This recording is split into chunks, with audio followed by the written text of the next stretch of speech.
Part 217. The Pentium Era, South to North.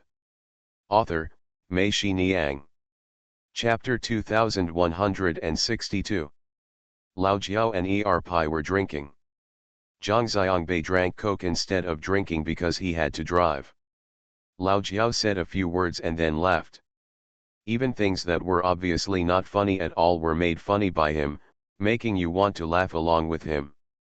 Zhang Xiangbei discovered that Lao Jiao was different from other people in the village towards Erpai. Others looked at Erpai with disgust, but Lao Jiao didn't seem to dislike or hate Erpai at all. The same goes for Erpai. He calls other people either Dio Mao or by their first names, but for Lao Jiao, he always calls him uncle, or uncle. The old saying is true, this man in gold relies on his clothes. We too put on suits, and we look quite presentable. Haha, I didn't even recognize you from the front. I thought you were some big shot sitting here. Erpai also laughed. Erpai, uncle wants to say something to you, do you want to listen?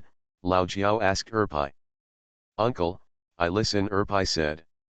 Mr. Zhang and the others are here. Look, Mr. Zhang doesn't dislike you. He bought you so many clothes and even treated you to dinner.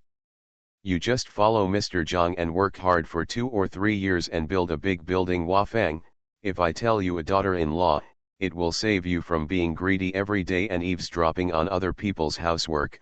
Okay, said Lao Jiao and Erpai. Erpai glanced at Zhang Xiangbei and muttered, Dick Mao, I was beaten by him just today, and you still follow him. Lao Jiao was surprised. He saw 2 people together. They were not in a good mood. Why did they fight today? Lao Jiao asked Zhang Xiangbei. Zhang Xiangbei told Lao Jiao what happened today. Lao Jiao listened and shouted. He laughed ho and scolded Erpai. Are you careless? You have the nerve to say such a shameful thing. You are a person with no arms or legs. You can't even hit someone with one hand. I'm ashamed of you.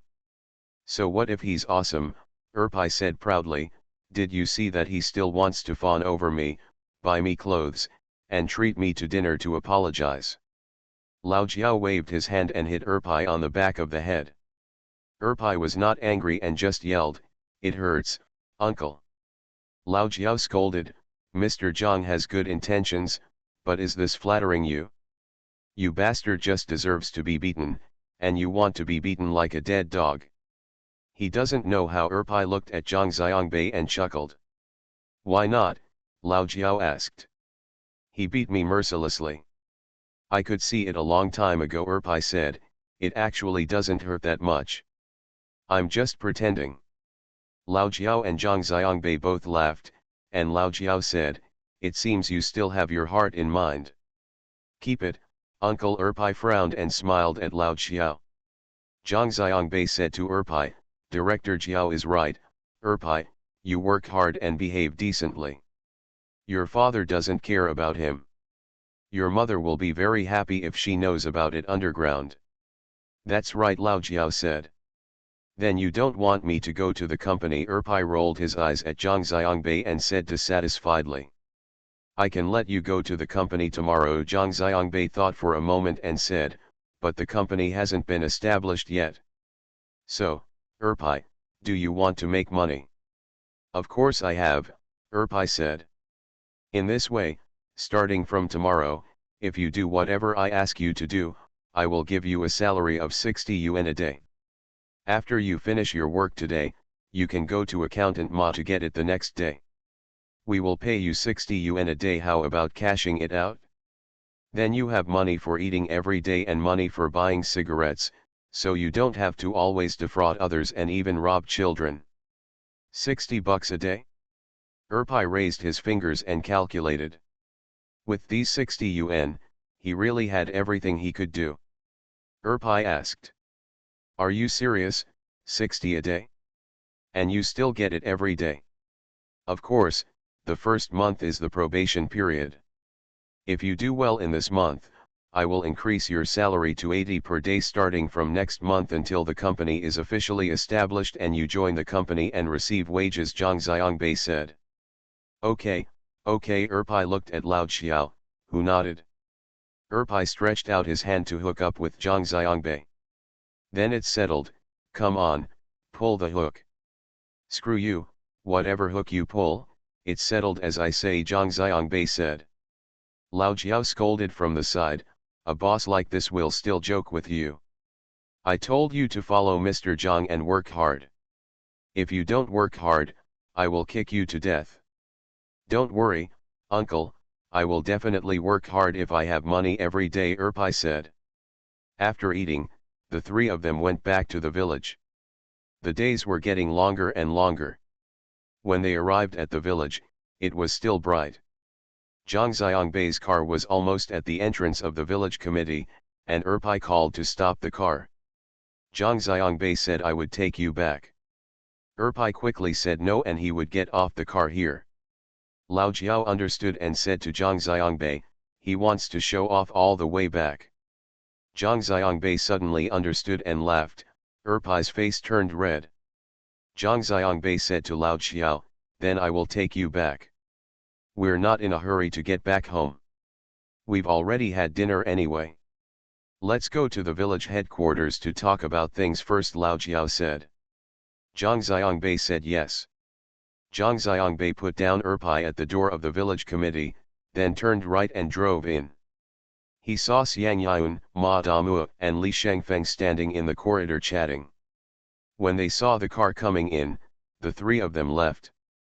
Come over. Ma Damu and Li Shengfeng were a little surprised when they saw Lao Jiao getting out of the car. They asked how they got together. Zhang Xiangbei said that they met in the countryside and didn't say much else. Ma Damu and Li Shengfeng believed that Zhang Xiangbei had met him in the countryside. Xiangbei must have gone to find the mayor of Ma Township. When Lao Jiao arrived, he also went to the countryside first, and they met him then. Xiang Yun had only talked to Lao Jiao on the phone before, but today was the first time they met, and the voice matched the person. Everyone walked to the village committee office. There were several extra chairs in the office. They were all chairs for primary school students from Hope Primary School. Xiang Yun asked Ma Damu to find the key to the warehouse, open the door, and find it from inside. Xiang Yun said, next, there will be people coming and going in the village committee, so there is no place to sit. Zhang Xiangbei sat in Pang Shuangzi's seat, while Xiang Yun and Li Shengfeng sat in small chairs. Zhang Xiangbei asked Li Shengfeng and Ma Damua, what were their reactions to the houses you went to today?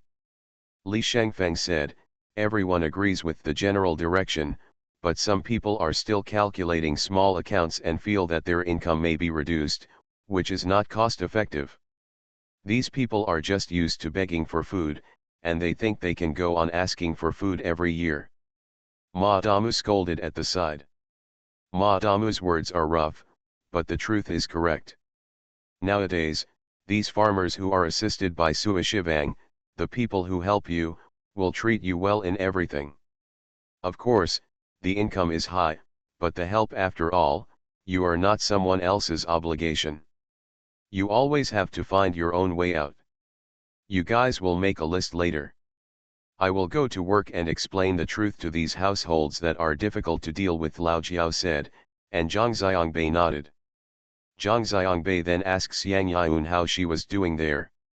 Xiang Yun and Zhang Xiangbei said that it was pretty much what they expected. Anyone who can make decisions at home is still out of town. We talked to them and they said very supportive of this matter. There's one thing we didn't expect, Xiang Yun said. What? Zhang Xiangbei asked. We thought that when we held the meeting, they couldn't understand what we said on the stage. In fact, it was not true. They all understood it and listened very carefully. They had no opinions at the meeting, but they just didn't know how to say it.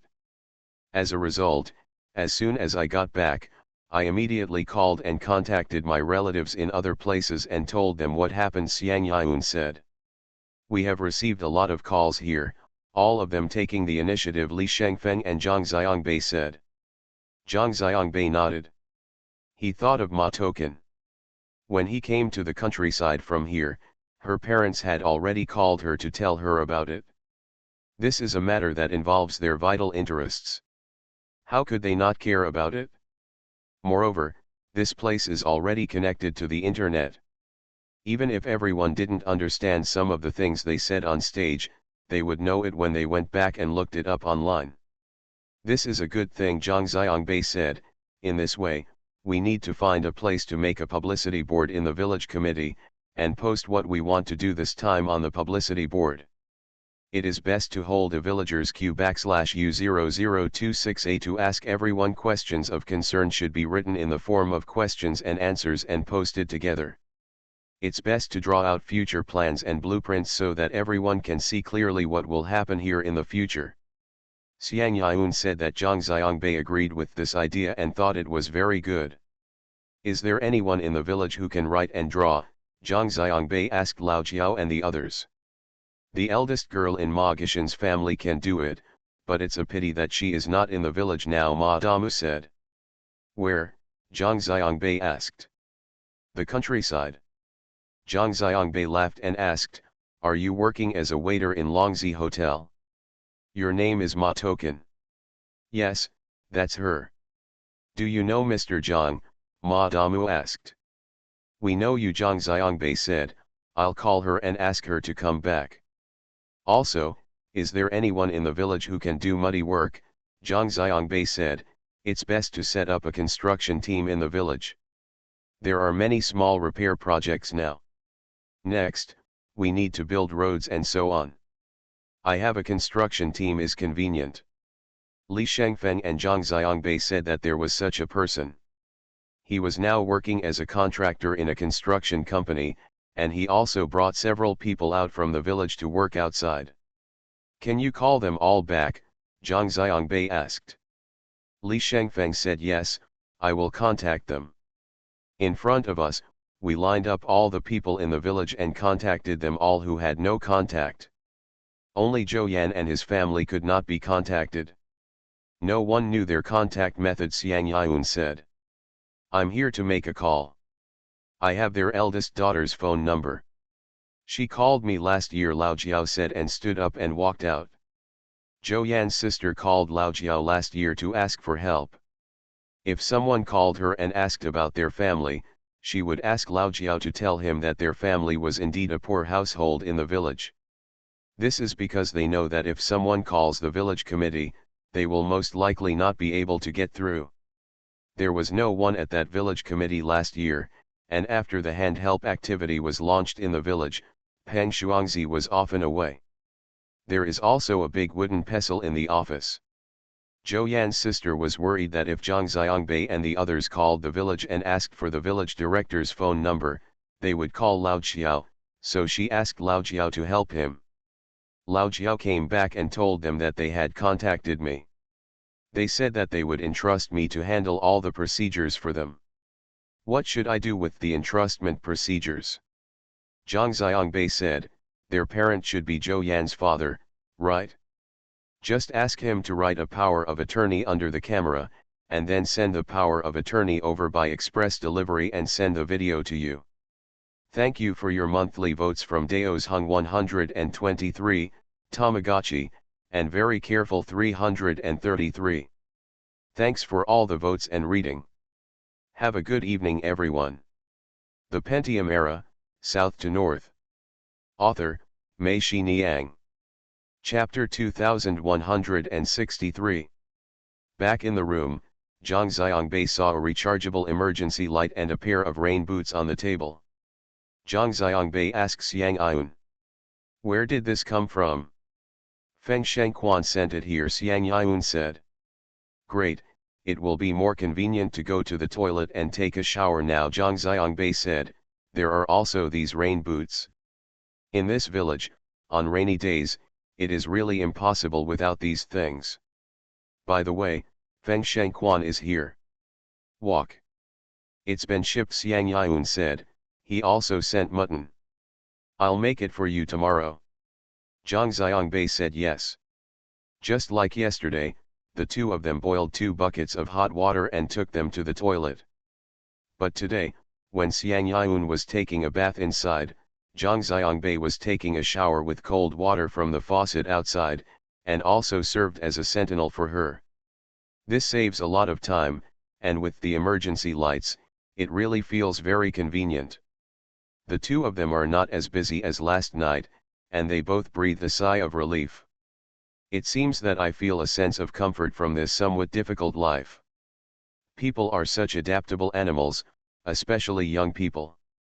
By the time Xiang Yun finished washing, Zhang Xiangbei had turned off the emergency lights for a while, stood in the darkness outside, and changed all his clothes.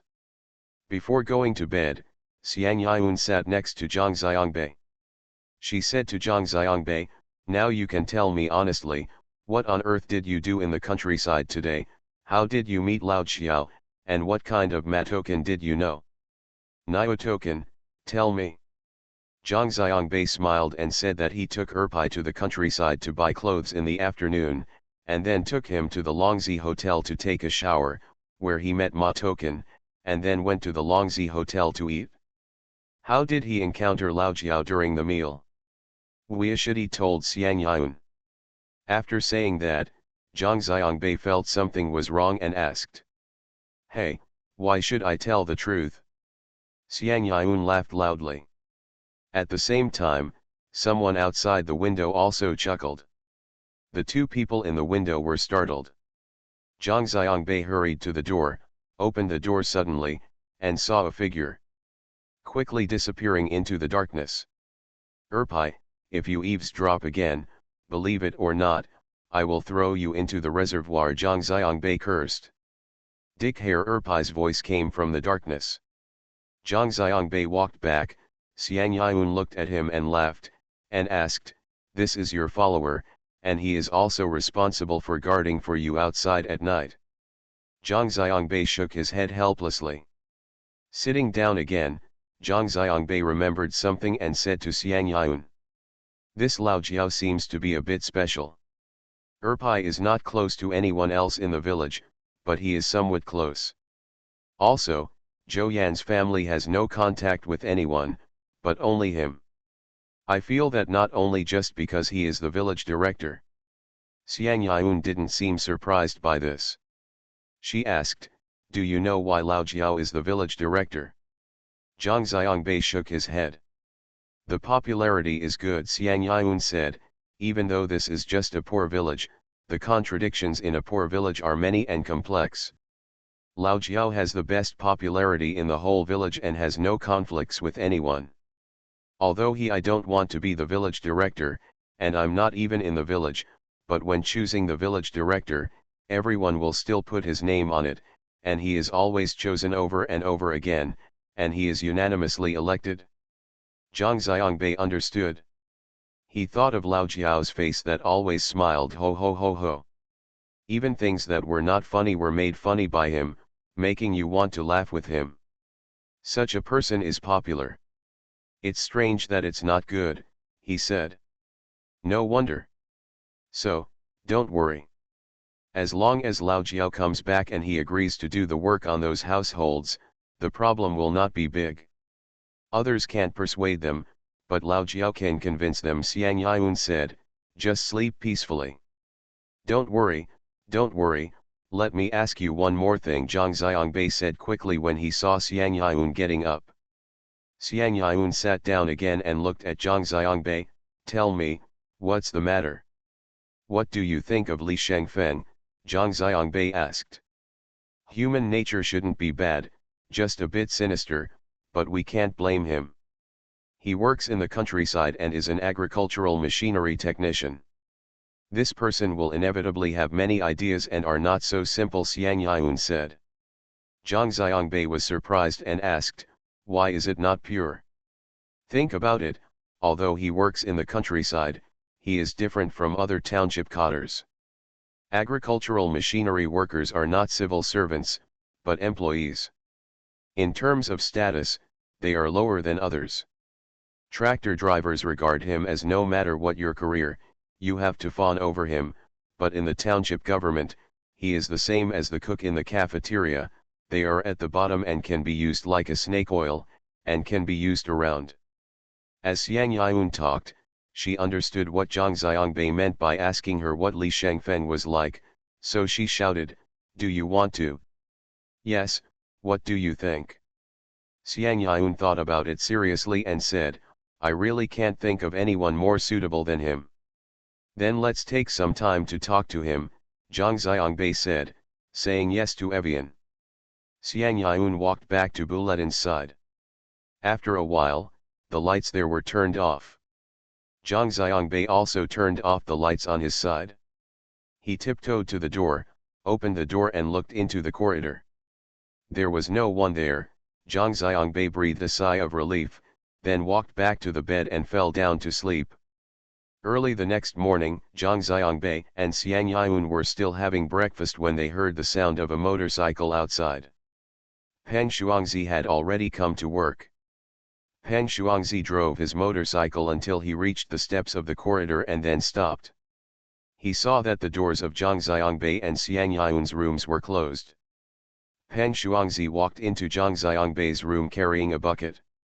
There was no one in the room, so Pan Shuangzi muttered, "Where are the people?"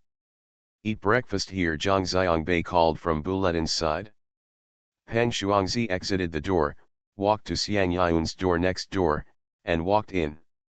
"Look, I've got some trophies for you." Pan Shuangzi raised the bucket in his hand and said to them, "I'm sorry yesterday, I was fishing with you, and then I had dinner with you, so I didn't have time to come over." Zhang Xiangbei and Xiang Yun stretched their heads to take a look. There were 3 silver carp in the bucket, which were about 3 feet long. Zhang Xiangbei asked, "Is this the fish in Nianzhigu Reservoir?" Yes, let me tell you, this fish is a good thing. I don't know if the water from the mountain contains any trace elements. The meat of this fish is very tender. You will know after eating it." Pan Shuangzi put down the bucket and said. Xiang Yun asked Pan Shuangzi if they had eaten breakfast. He said that he had eaten breakfast and asked them how they were yesterday. Zhang Xiangbei said that judging from the reaction of the villagers, most people welcomed this matter. There were several households in need of elderly people. Jiao went to work, and by the way, Director Jiao was back. "I know, I came back with you yesterday," Pan Shuangzi said. Zhang Xiangbei was surprised and asked, "How do you know? You weren't here yesterday." "Hey, what age are we in now? Not only good things and bad things can spread thousands of miles now, but also big things can also spread thousands of miles. I also know that you taught Erpai a lesson yesterday," Pan Shuangzi said with a smile. "Well taught." Zhang Xiangbei and Xiang Yun finished breakfast. Xiang Yun asked Zhang Xiangbei to go and she would wash the dishes. Pan Shuangzi looked at it and nodded meaningfully. Zhang Xiangbei pretended not to see it and looked at Xiang Yun. Arrived, blushing. Zhang Xiangbei and Pan Shuangzi were about to go to the office when they heard someone shouting outside. "Brother Zhang, Brother Zhang." Pan Shuangzi was very familiar with this voice and cursed, "Why does this bastard get up so early and rely on you?" Zhang Xiangbei shook his head. The 2 people walked to the door and saw Erpai standing there. Pan Shuangzi was stunned and shouted, "Ho ho, is this Erpai? You look like a dog, and I don't dare to beat you. Why are you here so early? What bad things do you want to do?" "Dio Mao, I'm here to work. Brother Zhang asked me to come," Erpai said. "Go to work? What class do you work in? Are you here to be the director or the secretary? Come on," Pan Shuangzi cursed. He would not believe that Zhang Xiangbei would let Erpai come to work. Zhang Xiangbei said quickly, "It is indeed me who asked him to come and help with the work." Erpai was still wearing the double-breasted suit, and the travel shoes on his feet were spotless, and even the slightest bit of dirt was wiped clean by Erpai. Zhang Xiangbei said, "Are you here for a blind date? Are you here to work in a suit?" Erpai chuckled and took off his suit, revealing his undershirt with more than a dozen holes in it. Zhang Xiangbei asked him to throw it away yesterday. He was reluctant to throw it away, but he was afraid that the undershirt would damage the outside. The suit is dirty. I washed the undershirt very diligently last night and let it dry all night. I put it on again today, preparing to wear it for work. Yes, I'm still prepared, Zhang Xiangbei nodded. What work are you going to do today? Erpai asked. Zhang Xiangbei pointed to the public toilet and said to him, there are shovels and brooms at the door of the office. Please clean the men's toilet for me today. Look at the women's toilet next to it. At the very least, you must clean it as it. Okay, Erpai nodded. Erpai held the suit in his hand and looked around, trying to find a place to put the clothes, but he couldn't find it. Zhang Xiangbei knew that he felt sorry for the clothes and said to him, there are hangers in the closet in my room. Hang your clothes in my room. You are already familiar with it, right? Erpai chuckled, and Peng Shuangzi was surprised and asked, why is he so familiar with your room? Before Zhang Xiangbei spoke, Erpai said to himself, I was watching from outside the window. Peng Shuangzi slapped him on the back of the head and cursed, you're here to eavesdrop again, right? You humming think you're a spy, 007.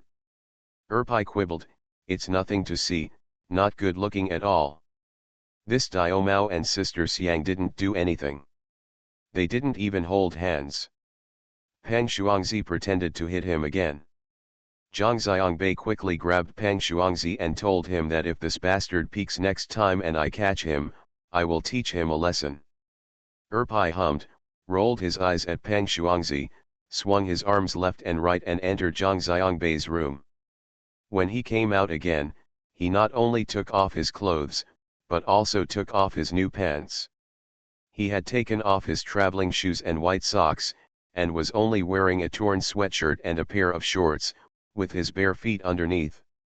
Even the shorts were not the new shorts Zhang Xiangbei bought him yesterday, but an old pair with a hole in the butt, revealing a small piece of white butt inside. Zhang Xiangbei couldn't help laughing when he saw this.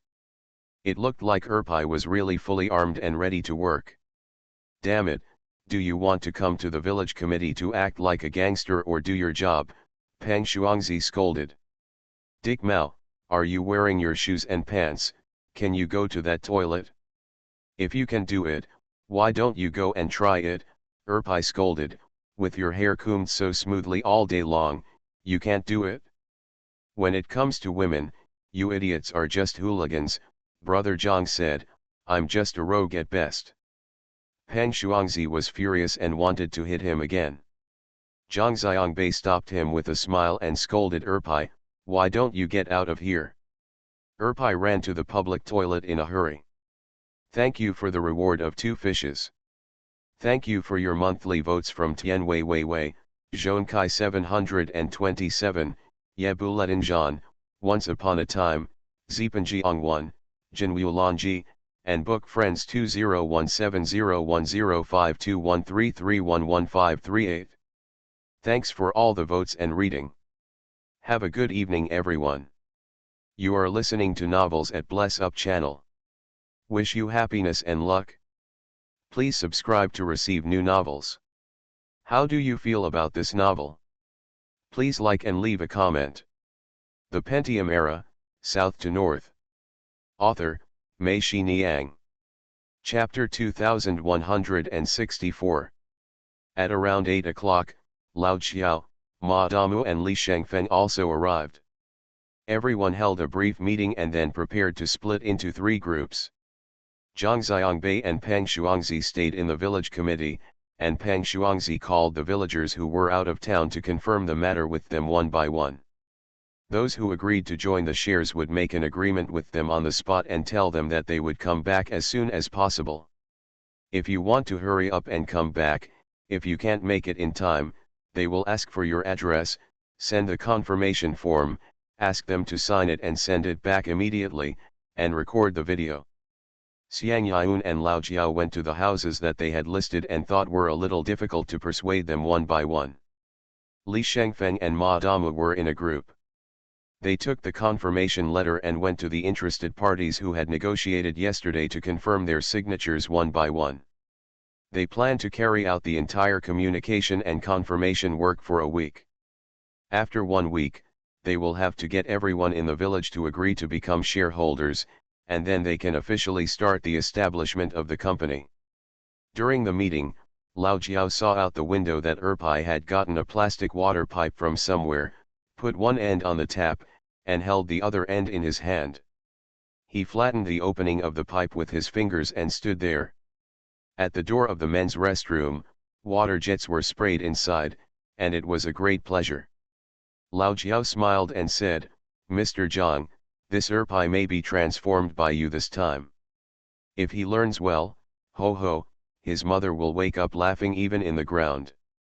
Alas, he is also a pitiful person. What's so pitiful is that there are only a few of the thousands of people in his situation who have degenerated into gangsters. Whether this person is good or bad, the key is to look at himself," Pang Shuangzi said. Lao Jiao smiled ho ho and did not refute. Ma Damu said at the side, "If he learns well, the village will be much peaceful." Lao Jiao and Xiang Yun went out and walked to the door. Lao Jiao turned around and said to Zhang Xiangbei and Pang Shuangzi, "Let's go to my house for dinner at noon." "Everyone will go." Zhang Xiangbei said, "It's too troublesome." "What's the trouble? Let's make some dishes." "It'll be quick," Lao Jiao said. "Go ahead, that's what Lao Jiao does. If you don't eat his food, it's settled." Pang Shuangzi accepted the offer and immediately agreed. Lao Jiao said, "Then I will call you when the time comes." Lao Jiao went outside. Li Shengfeng and Ma Damu had already left. Xiang Yun stood in the corridor waiting for Lao Jiao. Lao Jiao said to her, "Mr. Xiang, wait for me a little longer. Say hello to Evian." Lao Jiao deliberately walked to the toilet and looked inside the men's room. The old shit in the squat pits had been cleaned up. Erpai took the water pipe and flushed the water from one squat pit to another. He had already used the sticks pierced through the block squatting pits one by one. Lao Jiao and Erpai said, "So far, Erpai, you've done a good job. Keep up the good work." "I understand," Uncle Erpai wiped the sweat from his head and said to Lao Jiao. Lao Jiao came back and said to Yun, "Director Jiao, Mr. Zhang also told me yesterday that in the whole village, you seem to be the best to Erpai." Lao Jiao sighed and said, "My family and I are neighbors. When his mother was dying, she knew that her man was unreliable, so she asked me and my family to take care of Erpai in the future. In fact, Erpai was not it's bad, it's just that he has no one to discipline him since he was a child. His mother died early, and his father did nothing but drink and beat him like crazy, which is pitiful." Zhang Xiangbei and Pang Shuangzi also divided their work. The two sat face to face around Pang Shuangzi's desk. Pang Shuangzi used his own mobile phone and the phone on his desk at the same time, making calls outside. Zhang Xiangbei didn't know any of the villagers outside, and Pang Shuangzi didn't know them all, but as soon as he said, "I am Pang Shuangzi," the other party would know that he was the secretary of his village and his attitude would become serious. Pang Shuangzi said a few words to the other party, and then said, "I'll give the phone number to Mr. Zhang of Zaixian Shui. Let him tell you about the specific situation." The microphone or mobile phone was in Zhang Xiangbei's hand. Zhang Xiangbei explained to the other party. Pang Shuangzi on the opposite side had already dialed another number and was chatting with the other party. After Zhang Xiangbei finished speaking, the two exchanged phone calls. Zhang Xiangbei continued to talk to the other person and repeated what he had just said to the other person. Pang Shuangzi started to finish the work. All he said was, "Do you understand what Mr. Zhang told you? You have to give me a guarantee, the express delivery cannot be delayed for a day, and it will be sent out immediately. Do you understand, or it's settled, don't go back on it, I'll deal with you if you go back on it." When Pang Shuangzi hung up the phone, the family was finalized. Zhang Xiangbei's seat could see the main entrance. he saw Ma Token leading a middle-aged man in from the outside. That man should be her father Ma Gishan. After a while, Ma Token and her father appeared in the office. Peng Shuangzi and Zhang Xiangbei both put down their phones.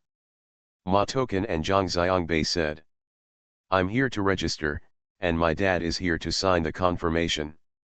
We have brought the originals and copies of our ID cards, household registers, and rural land contract management rights certificates. I think you may need copies, right?" Great Peng Shuangzi became excited upon hearing this and shouted, "Ma Gishan, what you signed is the first confirmation letter in the village. Come on, you don't need a copy. In the countryside, it is very troublesome to get a copy. Just show us the original document, make sure it is consistent with the content we published, and sign and fingerprint it on the back." After signing and fingerprinting, Ma Gishan left first. Zhang Xiangbei was going to discuss the bulletin board with Ma Token. Peng Shuangzi said to him, go ahead, go ahead. I've sat and listened to your rhetoric so many times, and I know how to do it. I can just make the calls by myself. You go and do your work." Zhang Xiangbei led Ma Token to the court outside. They wanted to see where to place the publicity board. Ma Token and Zhang Xiangbei said, "There is not a blackboard newspaper on the side of this teaching building. When I was studying here, a blackboard newspaper was published every week. I can put the bulletin board on the blackboard newspaper." Zhang Xiangbei had naturally seen the blackboard before. He said, "No, that place is too remote. No one would notice it unless I went there intentionally to look at it. Our bulletin board must be placed in the most eye-catching place so that we can serve as propaganda." Zhang Xiangbei thought for a moment and said to Ma Token, "You and I will go to the county town in the afternoon. We will find someone who makes aluminum alloy doors and windows, and ask them to help make 2 aluminum alloy display windows, the kind with glass. This way, you won't have to worry about rainy days." "Do you want 2 more?" Ma Token asked. "Yes, one is standing at the gate of the village committee, and the other is standing at the bridge at the entrance of the village, so that everyone who comes and goes can see it," Zhang Xiangbei said, and Ma Token nodded. Zhang Xiangbei went back to his room to find a tape measure. When he found the tape measure and came out, he saw Ma Token walking to the toilet and scolding Erpai. "You gangster, your butt is falling out, why are you still wearing shorts like this?" Erpai rolled his eyes at her and scolded her, "Do you like my ass? If you like me to kiss you, come on." As Erpai said, he deliberately raised his buttocks and twisted it from side to side, making the hole wider. Disgusting, Ma Token cursed and her face turned red. However, she did not flinch. Instead, she actually walked over and clicked the mechanical pencil in her hand. When she was almost there, she continued to curse. "You have such a bad mouth, let's see if I don't poke your butt." Erpai saw the mechanical pencil in her hand and knew that this girl was really good at it. Erpai let out a strange wow sound, threw away the pencil in her hand, and ran away. Ma Token stood there laughing. Zhang Xiangbei couldn't help laughing when he saw it. It seemed that Erpai's opponent was not just Peng Shuangzi. The 2 people took a tape measure and went to the gate of the village committee. Zhang Xiangbei pulled the tape measure and told Ma Token how high and wide the window should be. Ma Token took a pen and wrote it down on the paper. They then walked to the bridge leading into the village. When they reached the end of the bridge close to the village, Zhang Xiangbei took the tape measure and restored the dimensions Ma Token had memorized here to determine the location of the window. Ma Token picked 2 stones, placed at one end and one at the end, so that when the window is pulled over for construction, there will be no mistake. On the way back, Zhang Xiangbei told Ma Token, "Remember to remind me in the afternoon to bring the confirmation signed by your father in the morning." "What for?" Ma Token asked. "Copy it and then display it in the window," Zhang Xiangbei said. "Secretary Peng is right. This is the first confirmation signed by the whole village. It is very commemorative and has publicity value. Ma Token blushed and nodded quickly. By the way, the entire display window should have fewer articles, be concise, and use as many pictures as possible to explain it, so that the villagers can understand it, Zhang Xiangbei said. Tisk, look down on people, Ma Token said. Why do I look down on others? Zhang Xiangbei asked. Ma Token turned to look at him and asked, do you think that our rural areas are just poor, ignorant, and full of illiterates, right? Zhang Xiangbei was speechless for a moment. You are overthinking. Let me tell you, the people who make the decisions in rural households now are all people of my father's age. They have also graduated from high school. When they have nothing to do, they still use their mobile phones to surf the internet. Ma Token said, compared with you city dwellers, we just lack resources and opportunities. It's not that we are stupider than you. Ma Token's sudden grab made Zhang Xiangbei feel a little uncomfortable. He quickly apologized and said, I was sorry, I didn't mean it that way. Then what do you mean? Ma Token looked at him, somewhat aggressively. What I mean is that since we are going to do publicity, it must be vivid and interesting with pictures and texts. Not only in rural areas, but also in cities. Even online, cartoon-style publicity reaches more people than text-based publicity. Look, are you right? Zhang Xiangbei asked. Yes, Ma Token exhaled and said, that's pretty much it. The two people walked into the gate of the village committee. Erpai was still there flushing the toilet. He obviously saw them coming in, but pretended not to see them.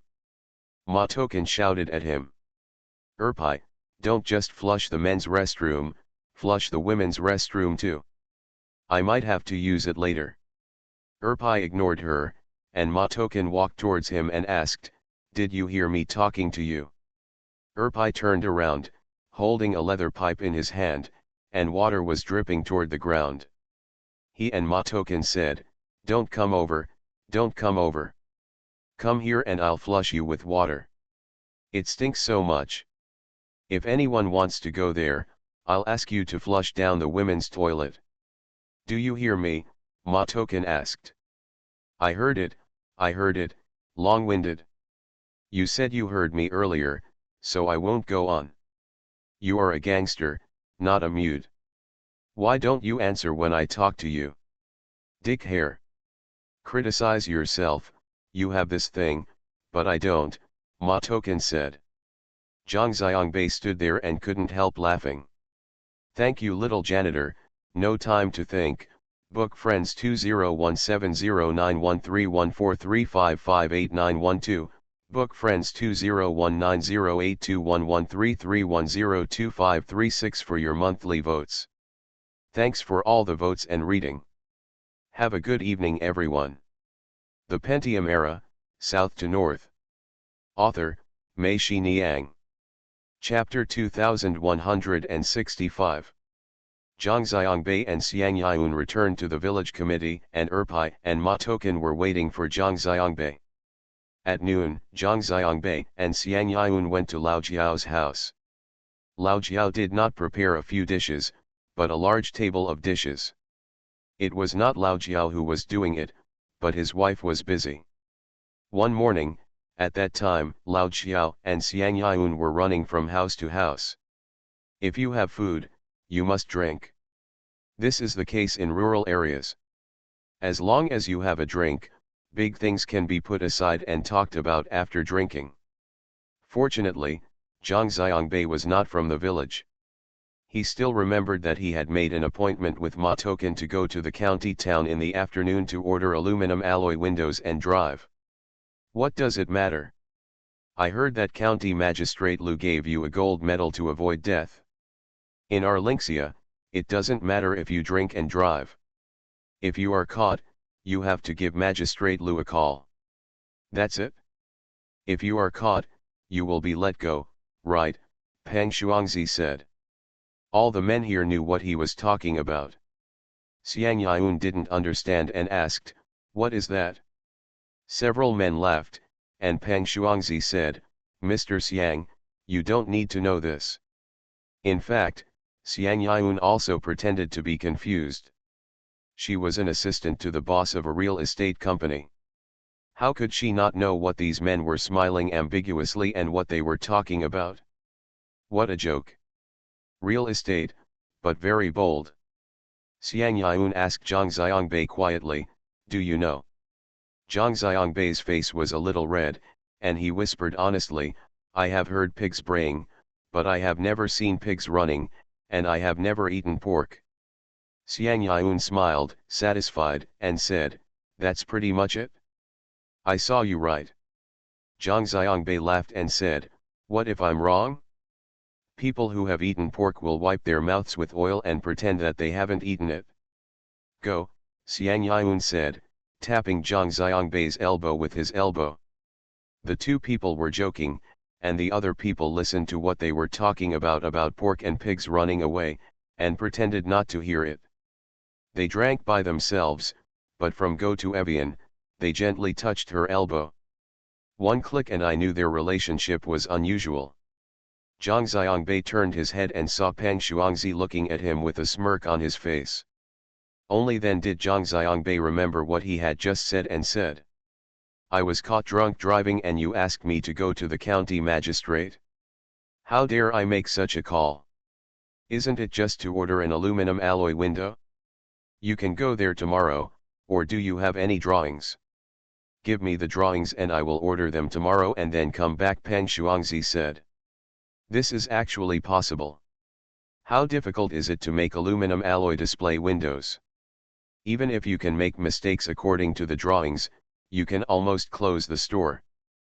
But Zhang Xiangbei didn't know why, but he was always a little wary of the aggressive-looking Ma Token. He felt that if he changed his mind about the appointment he had made with her, he didn't know how much more chi gugua would come out when her faucet was turned on. If Zhang Xiangbei also found it funny that he was actually afraid of a girl. After repeated evasion, they also agreed that they would drink more and get drunk next time. Peng Shuangzi and the others let Zhang Xiangbei go and let him drink coke and eat with Xiang Yun. When Zhang Xiangbei and Xiang Yun had eaten and said goodbye, several other people were still drinking happily. "It's over, half the afternoon has been wasted. Don't think about anything anymore," he said to Yun and Zhang Xiangbei while walking on the road. Zhang Xiangbei said, "Do you want to buy anything? Or, you can go to the county seat with us." Xiang Yun thought for a while and said, "Forget it, there's nothing I need to buy. I'm still at home and holding a few online meetings with Yinchuan. It seems like I won't be able to go back here for a while. I have to explain to Guo Qinglei. For a moment, there is Feng Shengquan here. I want him to arrange for someone to come out as soon as possible to replace him. He can come and follow the whole process. It is impossible for us to run to the next village. We have to leave it to him." Zhang Xiangbei said yes. "I will cook fish and catch it by hand in the evening. Remember to come back for dinner," Xiang Yun confessed, but Zhang Xiangbei still agreed. Zhang Xiangbei and Xiang Yun returned to the village committee and saw Ma Token standing on the top of a ladder, writing a slogan on the high wall between the first and second floors of the village committee, which read, "Work together, build a brand new Nianzigua." Erpai was helping Ma Token hold the ladder. When they entered, they heard Ma Token scolding Erpai. "I asked you to hold the ladder, why are you swinging it? Do you believe that I will pour this bucket of paint on you and turn your gray suit into a red suit? Dai Mao, it's this broken ladder that's shaking, not me. It's so verbose. If I don't come to help you, I won't serve you," Erpai scolded back. "You try to walk away, believe it or not, I will throw a brush on your back," Ma Token said. Erpai had eaten a stapler on her back, and eating a stapler was a trivial matter. If he had eaten a brush, a red paint job would have appeared on the back of his suit, as if it had been shot by a gun. If there was a hole, then the suit was finished. Therefore, even though he was cursing, Erpai still didn't dare to walk away. Zhang Xiangbei and Xiang Yun looked amused. They looked up and saw that Ma Token had already written the word "set." Her handwriting was really good. Zhang Xiangbei greeted Ma Token, "Come down, we are leaving." Ma Token asked, "Can't you wait until I finish writing?" "I'll continue writing tomorrow," Zhang Xiangbei said. "Okay, you are the boss, I listen to you," Ma Token said, holding the paint bucket and brush and getting off the ladder. Erpai quickly reached out and took the paint bucket. "Tighten the lid," said Ma Token. Erpai said he knew. Ma Token then handed the brush to Erpai and told him, "Find a broken bowl and soak the brush in water. If it becomes hard, it will become unusable." Erpai took the brush and asked Zhang Xiangbei, "What should I do next?" "Has the toilet been cleaned?" Zhang Xiangbei asked. "I've checked it, and it's pretty clean, so I can pass the test." Before Erpai could say anything, Ma Token interjected, "This gangster can clean the toilet just fine. He must insist on it every day from now on." Zhang Xiangbei and Xiang Yun laughed. Erpana glared at Ma Token, but did not reply. He also knew that as long as he replied, Ma Token would definitely have 10 sentences waiting for him. Besides, what she said, can it be regarded as praising him? Zhang Xiangbei and Erpai said. "Next, you go to the village and clean up all the garbage in the corners. Also, clean up the pig and cow excrement on the road." "Going to clean the village?" Erpai asked. "Haha, you still don't understand. This is to parade you, a gangster, through the streets of the village to tell everyone that you are undergoing labor reform," Ma Token said. "It's so unpleasant. You won't put it in a good light. This is telling everyone that Erpai has changed his past and will rise in the village from now on." Xiang Yun hit Ma Token. "Yes, that's what I mean," Zhang Xiangbei and Erpai said. "You can't finish this work in one day. Every day when there is nothing here, just go over and do a little bit. By the way, I will give you a right. If you do it again, if someone dumps rubbish, you can take care of it. I will ask Lao Jiao to come up with village rules and regulations tonight, and anyone who dumps rubbish in the future will be fined." Erpai was happy when he heard that he could be in charge of people and could also fine them. He said, "Yes, I understand. Am I the deputy village chief now?" "That's right," Zhang Xiangbei said. "Deputy village chief." Ma Token looked at Erpai, pointed at the top and said, "Don't forget, deputy village chief, come and help me hold the ladder tomorrow morning and finish writing this. If you are obedient, I'll make you a red sleeve band and draw the words Deputy Village Chief on it." Erpai smiled happily and said, "Okay, quickly, I will definitely help you hold it up. If you fall from the top, I will hold you." "Get out." Ma Token raised her eyebrows and cursed, making Zhang Xiangbei and Xiang Yun laugh. Zhang Xiangbei took Ma Token to the county, found a shop that made aluminum alloy doors and windows, ordered 2 aluminum alloy windows, paid a deposit, and agreed to complete the work in 3 days, and they would send the windows to the village. Install. The two of them then went to the supermarket and bought a lot of paper, paints, and pens for painting. Zhang Xiangbei also bought 6 large trash cans, saying that they would be placed in the village so that everyone could dump their garbage in the trash cans in the future. "You put this in the village?" Ma Token asked. Zhang Xiangbei said, "Yes, use it temporarily, and we will order a batch later. I can guarantee that if you put this in the village, everyone would still dump the garbage at the foot of the wall and take this bucket home," Ma Token said. "It doesn't matter. It's normal to not be used to putting garbage in the trash can at first. The key is that we have to persist. If we persist, everyone will gradually get used to it," Zhang Xiangbei said. "Well, you have more confidence in the quality of the villagers in my village than I do," Ma Token sighed. Zhang Xiangbei laughed and said, "Didn't you say in the morning that I underestimated the people in your village, and now you yourself are underestimated? Those are 2 different things, do you understand?" Ma Token rolled her eyes at him. It was already evening when the two returned to the village. Zhang Xiangbei drove directly into the village and asked Ma Token to help him find Erpai. After a while, Erpai came over, and Zhang Xiangbei asked Erpai to unload the trash can from the car and put it in the village. Erpai asked where to put it, and Zhang Xiangbei said, where there is the most garbage is where everyone likes to take out garbage. You put the trash can there. Zhang Xiangbei drove back to the village committee and saw that Pang Shuangzi's motorcycle was missing. The door of the office was open and there was no one inside. He walked to Xiang Yun's room. She was cooking. Zhang Xiangbei asked. What didn't you do this afternoon? I did it, but it was all our own company's business, Xiang Yun said. They didn't finish until after 3 o'clock.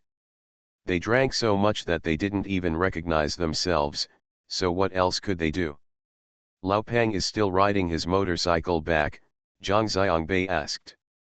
I fell down as soon as I got up, but I kept riding as usual. It's okay. People in poor places are very courageous and their lives are worthless. For people like you, it's good if you don't get laughed at by them, Xiang Yun said with a smile. Zhang Xiangbei also smiled. He saw that a large basin of hand-caught mutton and fish had been prepared on the table. Xiang Yun was frying vegetables. The hand-caught mutton looked very tempting. Zhang Xiangbei stretched out his hand to grab it. Xiang Yun patted his hand and shook his head towards the washstand. Hand washing. Zhang Xiangbei grinned and walked over. A basin of water was already placed on the wash basin stand. Zhang Xiangbei washed his hands, returned to the table and grabbed a piece of mutton. While eating, he looked at Evian's cooking and kept talking. Explain. It's delicious, this mutton is delicious. Of course, Dongxiang's mutton has been stored in the refrigerator. If it is fresh, it will be more delicious, Xiang Yun said. After the vegetables were fried and put on the table, Xiang Yun took out a bottle of wine and said to Zhang Xiangbei, are you ravenous at noon? Have some in the evening and I'll accompany you. If you have fish and sheep, that's a fancy word. Of course you have to drink some, Zhang Xiangbei said, however, I'm really not greedy. I'm not addicted to alcohol. Who would believe it? There is always wine to drink. If you drink too much, you will get addicted before you get addicted, right? Xiang Yun said with a smile. Zhang Xiangbei thought about it, and it might be true. When he went to the company below, the subordinates would definitely prepare wine every day, and it was even worse in Hangzhou. In the past, when he got off work at night, Gu Gong always came to see him, but now he always goes to Gu Gong's place, not for any other reason, but because Gu Gong has an operation room there, which is convenient for making food. As long as he goes there, Gu Gong will always have delicious food and let him drink some. Xiang Yun scratched the wine bottle horizontally with her nails, and said to Zhang Xiangbei, I have 3 taels, you have 7 taels. Zhang Xiangbei said yes. After the agreement, every time Xiang Yun poured wine for 2 people, he would be half of Zhang Xiangbei until the bottle of wine was poured out. The 2 of them were chatting while eating and drinking. When they talked about horsehead Qin, Zhang Xiangbei said with emotion. It's a pity for this little girl. She's actually very smart, but it's a pity that she didn't go to college. If she went to college, she could completely change her destiny. Xiang Yun remained silent, and after a while, she said, you don't know, for some people, college is a luxury. What do you mean? Zhang Xiangbei said. In this place and their family, do you think that even if Ma Token is admitted to college, their family can afford to let her study for 4 years? Xiang Yun looked at Zhang Xiangbei and asked. Zhang Xiangbei was stunned. He had really never thought about this problem. In his opinion, anyone who had not gone to college should have failed the exam. Xiang Yun sighed and continued. If she were a boy, the family might go bankrupt and have to support her through college. She is a girl. Do you know that in many places, for girls, let alone college, the family can even support you through high school? Luxury will be said by others that it is not cost-effective. Girls in these places feel guilty when they are in high school. They feel that what they should do is to find a way to go out to work as soon as possible so that their younger brothers can have money to go to college. Zhang Xiangbei's heart moved. Many things that he took for granted would be multiple choice questions for many people. Parents have a choice, that is, they must choose whether to send their daughters or sons to college. These chosen daughters, without the right to choose to change their destiny, they can only choose to accept or resent it. Zhang Xiangbei looked at Xiang Evian and asked, "Are you talking about yourself?" Xiang Yun did not answer, but picked up the cup and touched it with Zhang Xiangbei. When he put the cup down, Xiang Yun said, "I'm actually pretty sure." "What?" Zhang Xiangbei asked. "I'm actually very confident. I know that as long as I take the exam, I may not be able to get into the top universities, such as Peking University and Tsinghua University, but those who can get in will not be bad. I didn't even sign up to take the exam. I went online, but couldn't read it. Do you think it would be more painful?" I told my class teacher about my decision not to take the college entrance examination. She was surprised and understood my situation. She asked me if I wanted her to go talk to my parents. I held her back and didn't let her go. She insisted on going, and I finally said something that made her give up her persistence. "Do you know what it was?" Asked by Xiang Yun, Zhang Xiangbei shook his head. I told her, "Why should my parents feel guilty and feel sorry for me when they see me in the future? Why impose this pain on them?"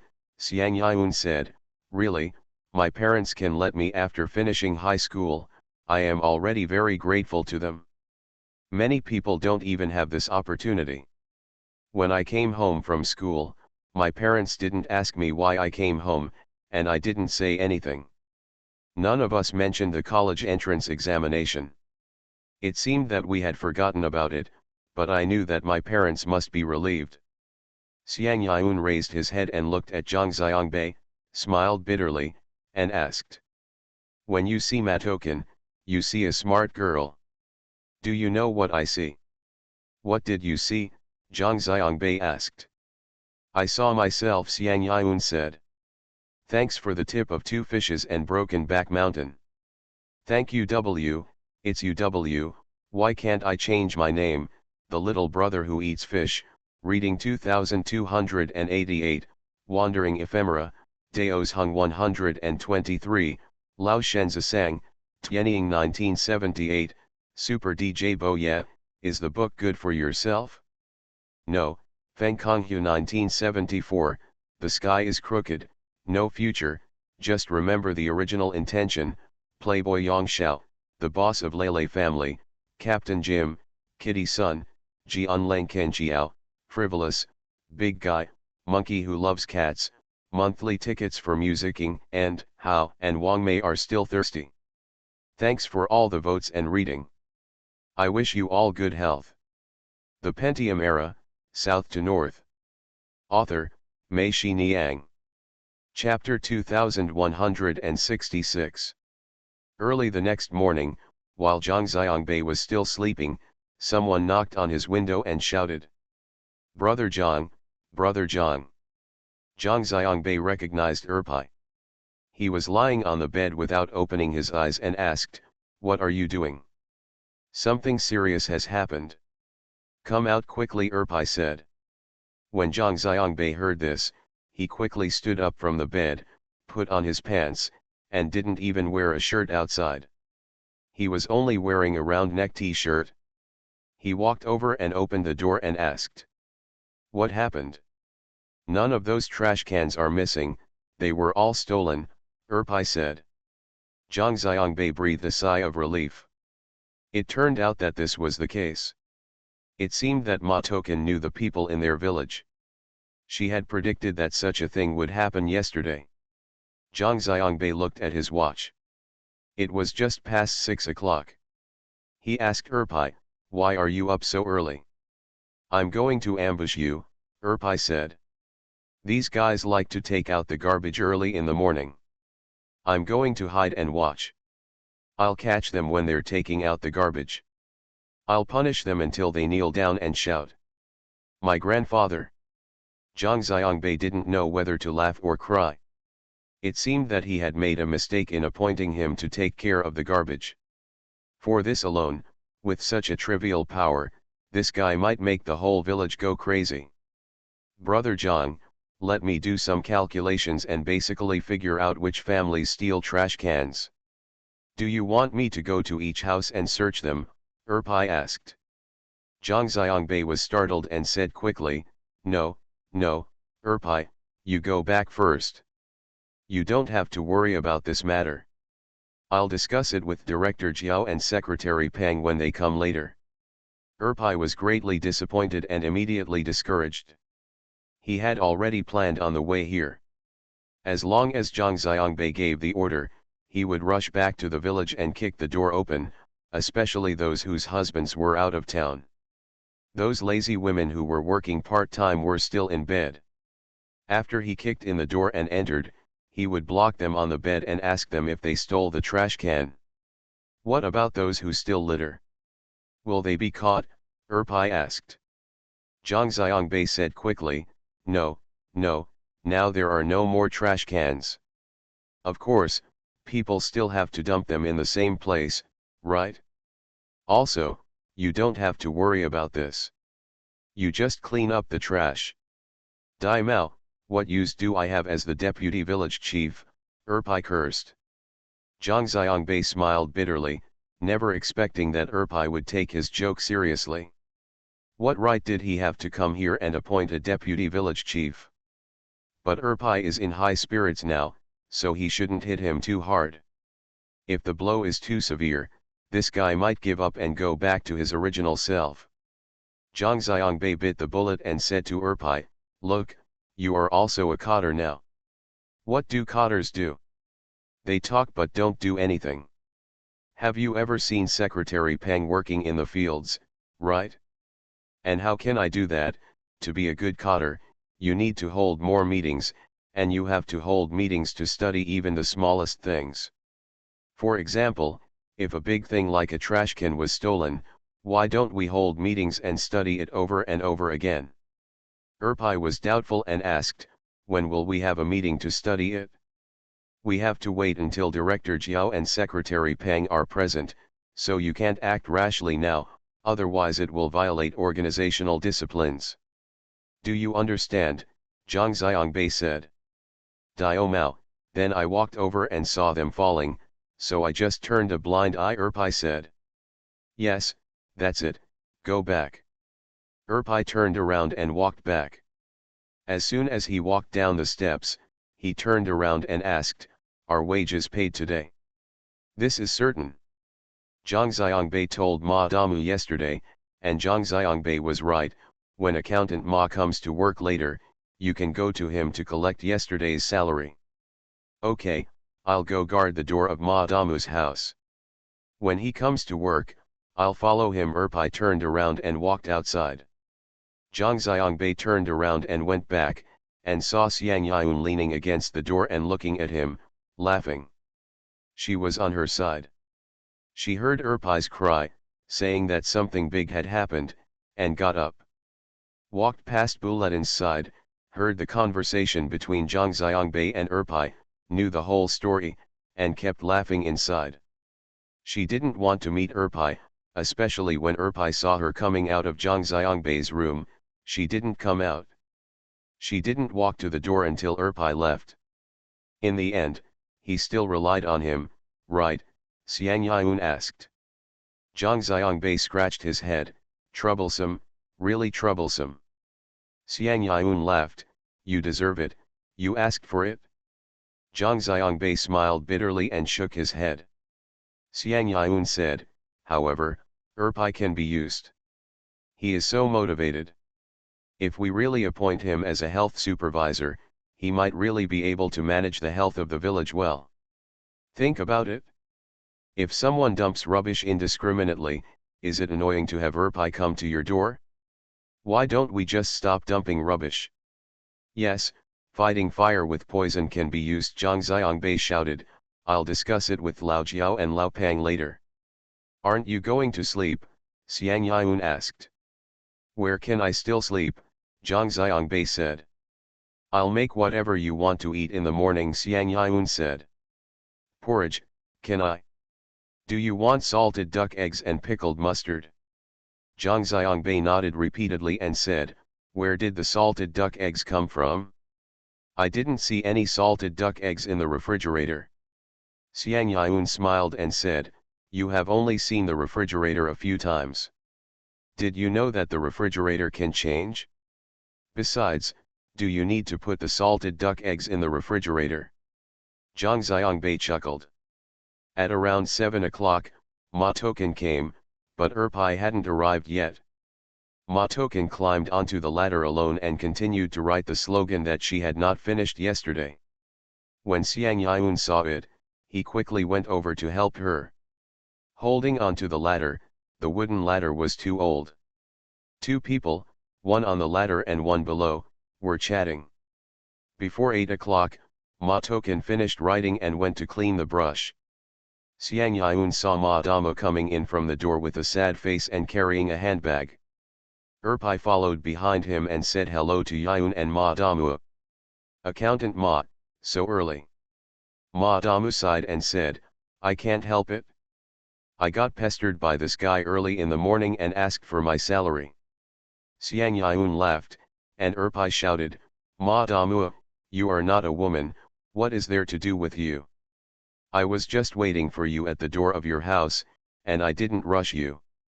Your wife is so stingy that she didn't even bother to eat breakfast. Don't call me.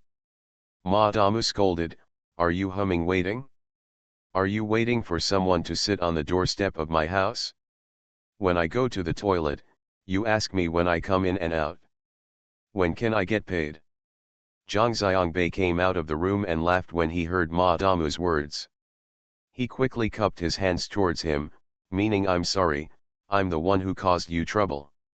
When they got here, Erpai was eager to get the money, but Ma Damu deliberately took his time and didn't even go to the office. He stood chatting with Zhang Xiangbei and Xiang Yun. The three of them admired and praised the slogan Ma Token had just written. Erpai stood aside for a while. Ma Token came back after washing his pen. When he saw Erpai, he cursed, I asked you to help the ladder. Where are you? You didn't come until the words were finished. When Erpai saw Ma Token, his scalp tightened and he muttered, I'm going to find Ma Damu. Why are you looking for Uncle Ma so early in the morning? Oh, I understand. Do you want to get a salary? Why are you only thinking about money? You haven't done any work, so what salary can you get? Erpai argued, I received yesterday's salary, and Brother Zhang promised me. The same applies to anyone who promises you, Ma Token said, you have to finish what you should do today. Do you understand? If you are not honest today, you will be expelled. The person who is expelled will be deducted. Salary, do you know? The money has been given to you, so what's the deduction? Oh, no wonder, you, a gangster, have never worked and don't know the rules of working. Zhang Xiangbei, Xiang Yun, and Ma Damu all stood there, watching Ma Token fight Erpai. Erpai was snatched away by Ma Token. He felt a little uneasy as he spoke. Ma Token continued to scold. The ladder didn't come to help. When you got here, did you check the toilet? Go quickly and clean the toilet for today, and then come back to collect yesterday's salary. Erpai said oh, and without even saying hello to Zhang Xiangbei, he ran into Zhang Xiangbei's room, took off the suit and hung it up. He was still wearing a sweatshirt and shorts with holes inside, but the shorts it was no longer the same one with holes yesterday, so I quickly ran to the toilet. Several people here couldn't help it anymore, they all laughed and said to Evian. Ma Token, you are probably the second person Erpai fears. Lao Jiao arrived on his bicycle with Li Shengfeng on his back. Almost at the same time, Peng Shuangzi also arrived. He asked Yun to tell them whether they had to remove all the wooden bars leading to the second floor, use the second floor for use, and use the next door. Everything in this classroom was moved upstairs, and this room was also used as an office. Okay, okay, Peng Shuangzi said. Originally, there was no one here at night, so I was afraid that children would run up and urinate and defecate upstairs. Now that you are here, of course you can open it. I will let Erpai dismantle it later, move everything upstairs. We should continue our division of labor. Do you think it's okay, Mr. Zhang? Zhang Xiangbei looked at his watch and said, okay, let's hold a regular company meeting first and come over right away. Peng Shuangzi nodded. Peng Shuangzi and the others went to the office. Zhang Xiangbei and Xiang Yun walked back to their rooms. They sat down in front of the desk, opened their laptops, connected to the company's conference room, and started the meeting. As the meeting was going on, Wu Huan and others saw a man wearing a ripped sweatshirt appear behind Zhang Xiangbei. He looked into the camera slyly, but Zhang Xiangbei pushed him away. After walking away, putting on a suit and going out, Wu Huan asked, Mr. Zhang, who is this? Why are you in your room? Zhang Xiangbei was a little embarrassed and didn't know how to answer. Xiang Yun laughed and said to Wu Huan and others, this is a legend. Erpai walked into the village committee office, and Peng Shuangzi asked, what are you doing here? Dio Mao, I'm not looking for you, I'm here to collect my salary, Erpai said. Ma Damu took his handbag, opened the zipper, took out a payment form from the bag, and asked Erpai to sign, and Erpai signed it seriously. Ma Damu then took out a wad of money, large and small, from his bag, took out a 50 yuan note and a 10 yuan note, and handed them to Erpai. Erpai kept looking at Ma Damu and asked, has this money always been in your bag? Ma Damu rolled his eyes at him, if it's not in my bag, will it be in your bag? Dio Mao, it's in your bag.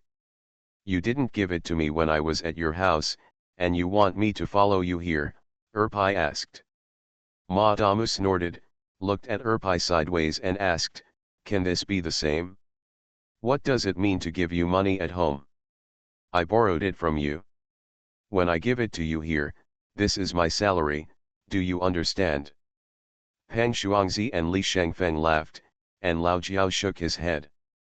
Ma Damu said, Erpai, you are doing better than me now. My subsidy is only 1/3 of yours, and you are still in arrears.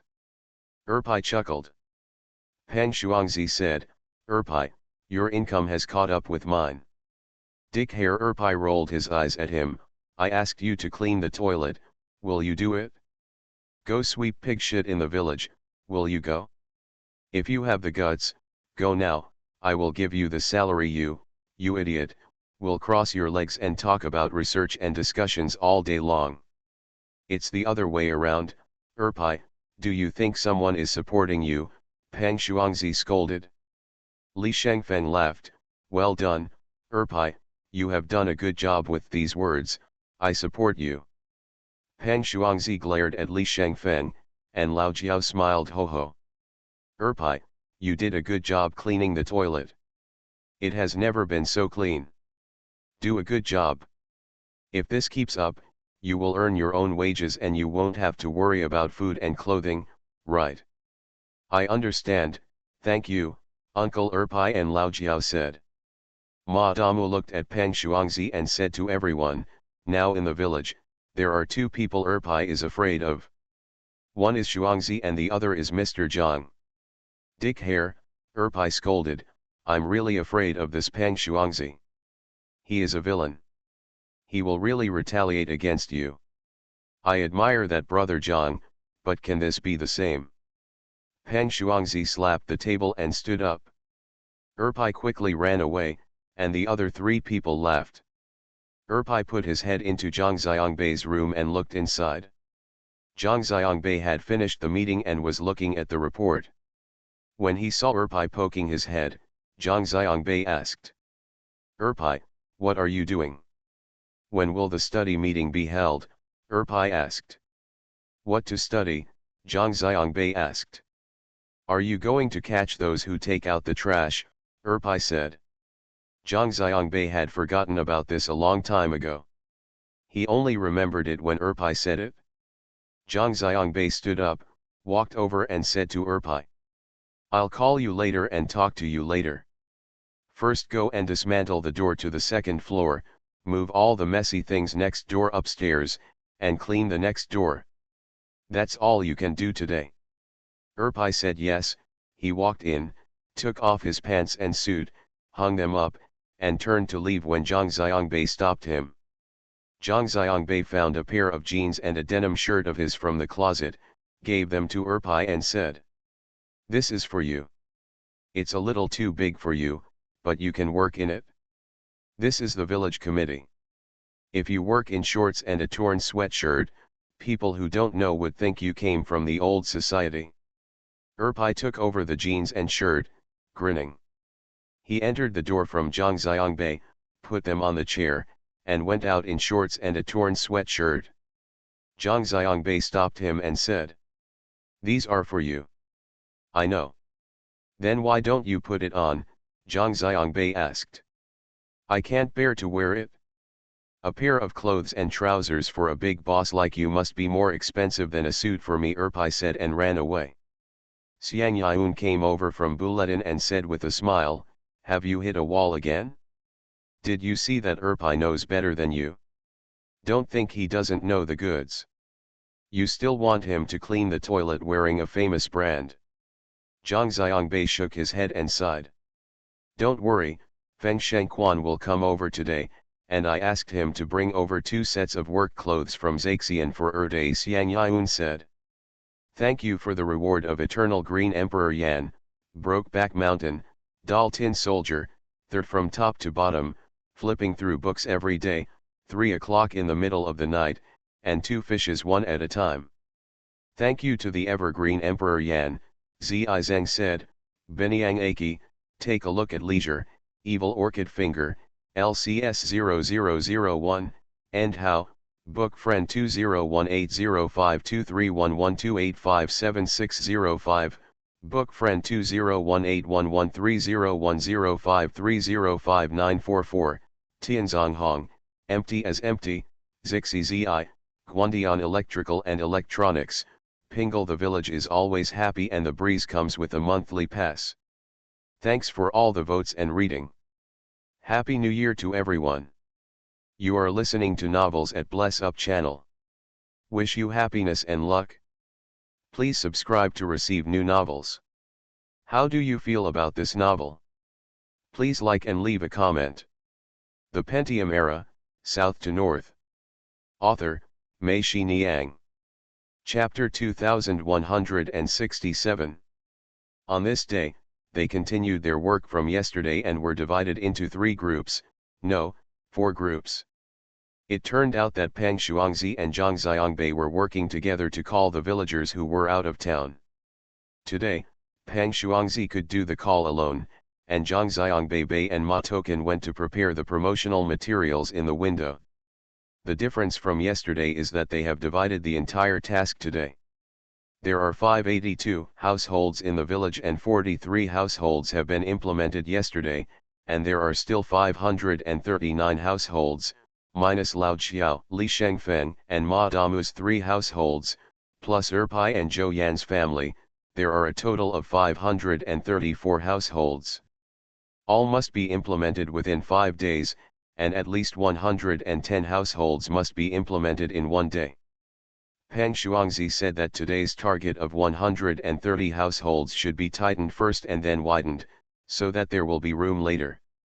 At the same time, the more households that have signed, the greater the pressure will be placed on those households that are still hesitating. In the end, we have to give them an ultimatum. If they want to sign or not, if they don't sign now, if they want to join in the future, we won't accept them. We'll just let them work alone. They won't be able to enjoy all the facilities and benefits of the company. They are not even allowed to enter the supermarket. To buy a pack of salt, I have to travel more than 20 miles to the countryside to buy it.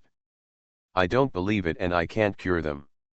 As he spoke, Peng Shuangzi looked at Lao Jiao and said to him, "You sing with white faces, and I'll sing with black faces. I'm not from your village, so I'm not afraid of offending them." Zhang Xiangbei told them that all the newly placed trash cans last night had been stolen. A bunch of thugs, Peng Shuangzi cursed, walked to the door and shouted, little horse, horsehead celery. Ma Token ran over, and Peng Shuangzi said to her, write a notice immediately and ask those who steal the trash can to hand it over. If they don't hand it over, I will search every house myself and kill them if I find them.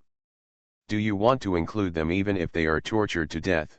Ma Token asked. Right, just write like this. I don't believe I can't kill them, Peng Shuangzi said. Don't talk about Mr. Zhang and you, I don't like going to this village. These people have made the whole village look like a chicken in a pig pen, they just like to live in the pigsty. The village rules were set by the villagers about 10 years ago. Care for the environment and hygiene have been written in it for a long time, but they just ignored it.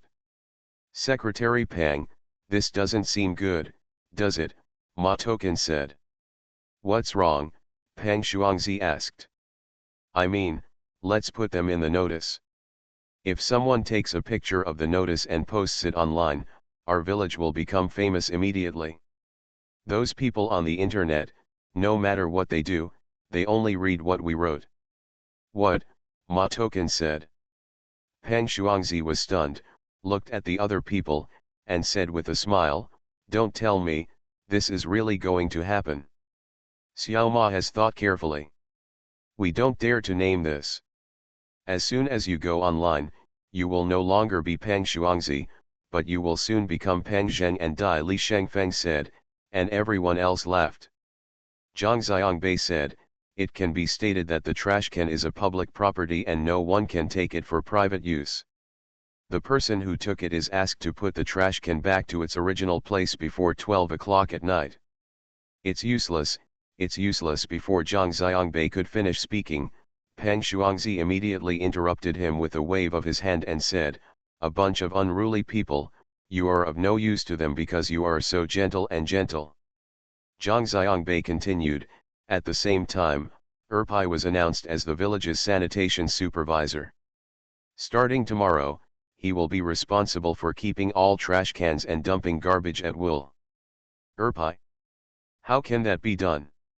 No, what can this bastard do? This is too detrimental to the image of our village committee, Peng Shuangzi said immediately. It's useful. I think this trick is useful, Ma Damu said. He had just suffered from Erpai and had a deep understanding. He said, if Erpai blocks the door, it will be more effective than anyone else sitting here, who would want Erpai to come to your door and sit on the doorstep of your house to block you because of stealing a trash can or littering. Li Shengfeng and Lao Jiao's eyes lit up. They also felt that this trick could work. Lao Jiao said, in this way, Erpai's rapping skills can be used on the right path. I think it is okay. Peng Shuangzi thought about what Ma Damu said made sense. He scratched his head and said, how about we become a living horse doctor? How about this? The others nodded, and Peng Shuangzi and Ma Token said, just write it according to Mr. Zhang's wishes. Ma Token said yes. In order to change the appearance of the village and prohibit littering, there is another urgent problem that needs to be solved, which is the pig dung, cow dung, sheep dung, and chicken feces all over the village. The village committee has requested several times that these poultry and livestock cannot be allowed to roam. The villagers were asked to keep them in their own yards, but it just didn't work. Zhang Xiangbei said, to treat both the symptoms and the root causes, the first thing to do after the village construction team is established is to build village roads, turn them into cement roads, install street lights, and at the same time ask everyone to move poultry. It's much easier to keep livestock in captivity. Xiang Yun said, there are two other things. First, the responsibilities are clearly divided. The door of each household is designated as the sanitation responsibility area of their home. In this way, if other people's pigs come to defecate in front of his door, he will not do it. If everyone doesn't do it, the pigs won't be able to get out. At the same time, there should be penalties and rewards.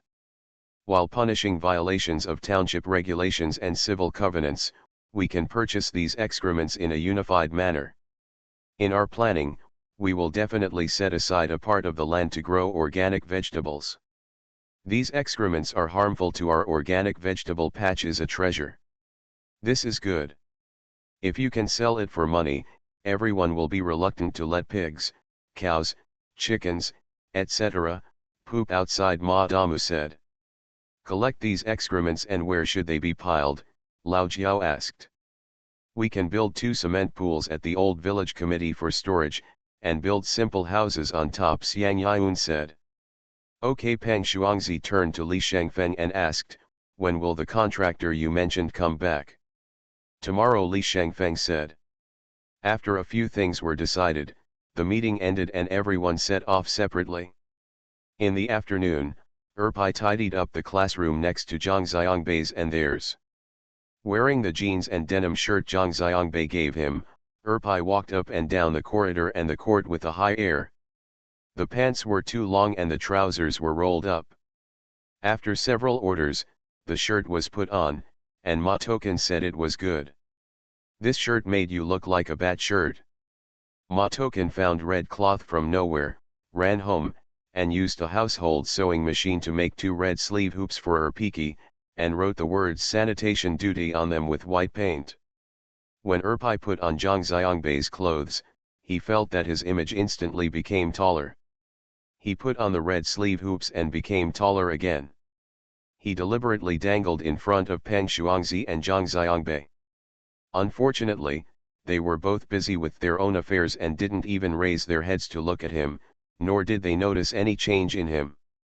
After wandering outside for a long time, Erpai couldn't help it anymore and ran to the office. He deliberately turned sideways and pointed his right hand, which was wearing a red sleeve band, towards Zhang Xiangbei. Erpai said. The classroom has been cleaned, what else needs to be done? Has the wall been cleaned? Zhang Xiangbei asked. Of course it's cleaned up. Where is the ground? Has it been flushed with water? Zhang Xiangbei still lowered his head and asked. Of course I got through it, my cock hair. It's cleaner than your bed. That's right, Zhang Xiangbei smiled, raised his head, and saw Erpai facing him in an awkward posture. He finally spotted the red cuffs on Erpai's arm and shouted. Oh, that's good. You've started your health duty ahead of schedule. Dick Mao, why aren't you the deputy village chief? Erpai scolded. Ma Token also told me that sanitation duty is equivalent to deputy village chief, don't you think so? Despite the scolding, Erpai was actually happy in his heart. As long as he wore the red sleeve hoop, he thought he was different from others. Yes, Zhang Xiangbei said with a smile. Deputy village chief, Peng Shuangzi, who was sitting opposite, looked up at Erpai and asked, Erpai, do I want you to join the party? Dio Mao, I don't want to be led by you, Erpai said disdainfully. While they were talking, an off-road vehicle and a truck drove in outside. Zhang Xiangbei saw it and quickly stood up and said to Erpai. Let's go move things. The 3 people walked out and found 2 cars parked under the corridor. Feng Shengquan got off the off-road vehicle. There was a load of things on the large truck. There were 4 desks, namely Zhang Xiangbei, Xiang Yun. There are also 7 swivel chairs belonging to Li Shengfeng and Feng Shengquan, and even the wooden chairs belonging to Peng Shuangzi and the others have been replaced. A table tennis table, placed in the classroom, can be used for multiple purposes. It can be used for Ma Token to write and draw, and it can also be used as a conference table for meetings. Take away all the things on it and play table tennis. There are 3 vertical air conditioners, 1 each in the village committee office and 2 classrooms, and a safe, which is for Ma Damu so that he does not have to put cash and receipts in a bag and bring it with him every day. 2 sets of sofas were placed in the newly organized classroom and 1 in the village committee office. The chairs for primary school students that were originally taken out were returned to the upstairs together with Peng Shuangzi's original wooden chairs. There is also an aluminum alloy ladder, which she bought from Evian. When she helped Ma Token hold the ladder in the morning, she found that the ladder was too old and unsafe. Feng Shengquan also brought 2 sets of short-sleeved Zaxian work clothes to Erpai. Zhang Xiangbei told Erpai that from now on, you must wear work clothes to work, and you can no longer wear shorts and ripped sweats. Erpai held the work clothes and smiled from ear to ear. He felt that if he put on this beautiful work clothes, he would instantly be much taller. Feng Shengquan also brought Erpai a pair of high rain boots, which he also confessed to Evian, so that Erpai would not have to go barefoot when working. There is also a high-pressure water gun. Erpai puts one end of the water pipe on the faucet, holds the water gun in his hand, squats in a horse stance, raises his left hand, and places the right hand holding the water gun on his left wrist, like a cowboy shooting a pistol in the American West. Holding a high-pressure water gun everywhere to spray water. Seeing Peng Shuangzi coming over, Erpai said, "Peng Shuangzi, aren't you very powerful? Are your kidneys as good as this? Can you go so far?" Everyone laughed. Peng Shuangzi was going to beat Erpai, but Erpai pointed the water gun at him. As a result, even Peng Shuangzi did not dare to approach him, and Erpai was even more proud. After all the things were moved and placed, there were 2 offices here, one was the village committee office, and the other was the company preparation office. Peng Shuangzi looked at the sofa and the air conditioner, and smiled happily, "Haha, we are also taking advantage of it, replacing shotguns with cannons. Thank you for the reward at around 3 o'clock in the middle of the night, hoo, 2 fishes, one above and one below, ranking third from top to bottom. Thank you for past 3 o'clock in the middle of the night, hoo, tiger, ba liang, Feng Konghu 1974, Tianya Fenjiao MZ, Tamagotchi, Girl Killer VIP, Wind and Wing, On the Road, Tian Wei Wei, Chien Bo, Wu Yue Hao, Mike, Lulu 6717 P11, take advantage of the opportunity to find beauty in Shanjia, number 66 Xingfu Lane, Lao Shenzi Sang, and Hao, Wenming Reading, Yuengzi, Guzio Kaiokyu, Romantic Yung Hua Kinfanshu, Chien Dad, Ziz He, Leisure List, Daos Hung 123, Jump Fly, Guandian. Electromechanical, Mouse Yang is not a bear, Dragon, Zipanjiang 1, ABC 19791205, Snacks, Book Friends 201810282240439444, Book Friends 201911021135464718, Book Friends 2018081020391345, Book Friends 201902031030366617, Book Friends 20020110911351923, Book Friend 201705191433496008's monthly pass. Thanks for all the reading and votes. Happy New Year to everyone. The Pentium Era, South to North. Author, Mei Shi Niang. Chapter 2168. Feng Shengquan brought a lot of delicious food, and Xiang Yun asked Ma Token to help her. They said that they would have a dinner in their office in the evening. The 2 of them moved the induction cooker to the corridor outside to cook, so that they would not worry about too much oil smoke in the room. Zhang Xiangbei asked Li Shengfeng to have dinner with him in the evening. If he had something to tell him, Li Shengfeng stayed after get off work. Erpai heard their conversation, and he wanted to stay and eat, but was sent away by Ma Token. Feng Shengquan brought a lot of trash cans again this time. Ma Token and Erpai said, "Hurry up and put the trash cans away and keep them safe so they don't dump the trash outside. After 12 o'clock tonight, you deputy the village chief has just taken office. If there is still garbage everywhere tomorrow morning, it will be your responsibility." Xiang Yun took a lunch box and filled it with a lunch box of mutton for Erpai.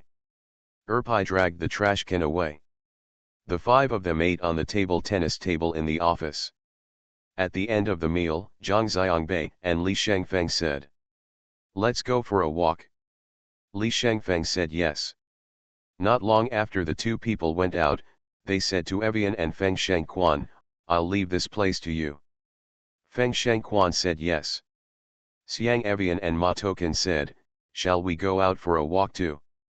Ma Token stood up and followed Xiang Yun out. The two of them walked outside and saw Zhang Xiangbei and Li Shangfeng walking in circles around the basketball court. The two of them walked out of the gate, not to the right towards the village, but to the left and along the road to the outside. Zhang Xiangbei and Li Shangfeng said, Old Li, how about coming back to the village? A company is going to be established here. Come and work in the company. Li Shangfeng was startled and said, isn't there Lao Jiao and Pang Shuangzi in the village? Li Shangfeng is a veteran. He performed well in the army and was promoted to squad leader, but he was not yet qualified to change jobs. When he came back, the army wrote a letter to the county's armed forces department specifically for him, hoping to take care of him. After Li Shangfeng came back, he went directly to the countryside to work as an agricultural technician. Although it was not a cotter establishment, it was still a stable job. Looking at the township from the village, everyone is a cotter. They all think that Li Shangfeng is a township cotter, so he is a big shot in the village. After the village party secretary of Nianzigua village retired a few years ago, the township wanted Li Shangfeng to return to the village to serve as the village party secretary, but even his wife strongly opposed it. Li Shangfeng himself felt that as long as he returned to the village, it would be difficult to return to the village. He himself did not agree. Therefore, he also went to the political commissar of the county People's Armed Forces Department. The political commissar was a member of the standing committee of the county party committee. He helped Li Shangfeng greet the villagers, so his transfer was not implemented. Nianzigua village party secretary remained vacant until the aid of the village cotter Pang came. Double happiness. After working with Zhang Xiangbei and the others these days, Li Shangfeng also knew that after the establishment of the company here, there would be a big change. The appearance of the village would be completely different from before, but he did not have the idea of returning here. The countryside is the countryside. The village is the village, from the village, the countryside is the heights. They say people go to the heights, how could he not do this? Otherwise, he would have come back as the village party secretary. Besides, the transformation of the village into a company here was very simple. After the transformation was completed, the original village director, who was of course the general manager of the company, Secretary Chen and Township Chief Ma also talked to Lao Jiao, and Lao Jiao had promised not to go out to work again. The original village party secretary will also serve as the company's party secretary. What's going on with him, Li Shangfeng? Zhang Xiangbei smiled and said. I may not have made it clear. To be more precise, I'm not asking you to go back to the village, but whether you are willing to come to work at our Zicien delivery. It's just that the work location is here. You also know that this is between us and the village, and a company jointly established by 3 parties of villagers. According to the agreement, the village director serves as the general manager of the company, and we have to dispatch a chairman. This chairman, I think, must be very familiar with the local situation, otherwise he will have no foundation and will be easily ignored and become useless. Through this period of contact, Mr. Xiang, Mr. Feng Shengquan and Mr. Feng have previously dealt with you. They all thought you were good and recommended you to me, and I also thought it was a good choice. How about it, Lao Li, come to Zaixiangxian, how about we do it together? Li Shangfeng suddenly realized that Zhang Xiangbei wanted to stay by himself today because he wanted to talk about this. After hearing this, Li Shangfeng's heart began to move. Although he still returned to work in the village, his identity was different and he no longer represented in the village or in the township, it represents Zaixian Su, and he works here for Zaixian Shui. Zicien Delivery is now a well-known large company in the country, and everyone who can work there is proud of it. Compared with his job as an agricultural machinery worker in the countryside, this job is not on the same level at all. If you come, this is a subsidiary of our Gansu branch. You will be directly responsible to Mr. Feng and Mr. Xiang. Zhang Xiangbei said. By the way, Lao Li, what is your current monthly income? I mean all. Li Shengfeng said, about 2,000. When you come to our place, a manager at this level will have a monthly salary of more than 10,000 yuan. In addition, there will be a bonus at the end of each year. You should think about it. If you agree, I will ask Mr. Xiang to discuss the details with you. Li Shengfeng felt that his head was buzzing. Oh my god, it was more than 10,000 a month, which was more than 5 times what he had now. Li Shengfeng's heart was not just moving, but beating wildly. Seeing that Li Shengfeng was still hesitating, Zhang Xiangbei asked, is it difficult to talk to Mayor Ma and Secretary Chen? Do you want me to help you? It doesn't exist, Li Shengfeng said quickly, of course I want to work with Mr. Zhang and Mr. Xiang.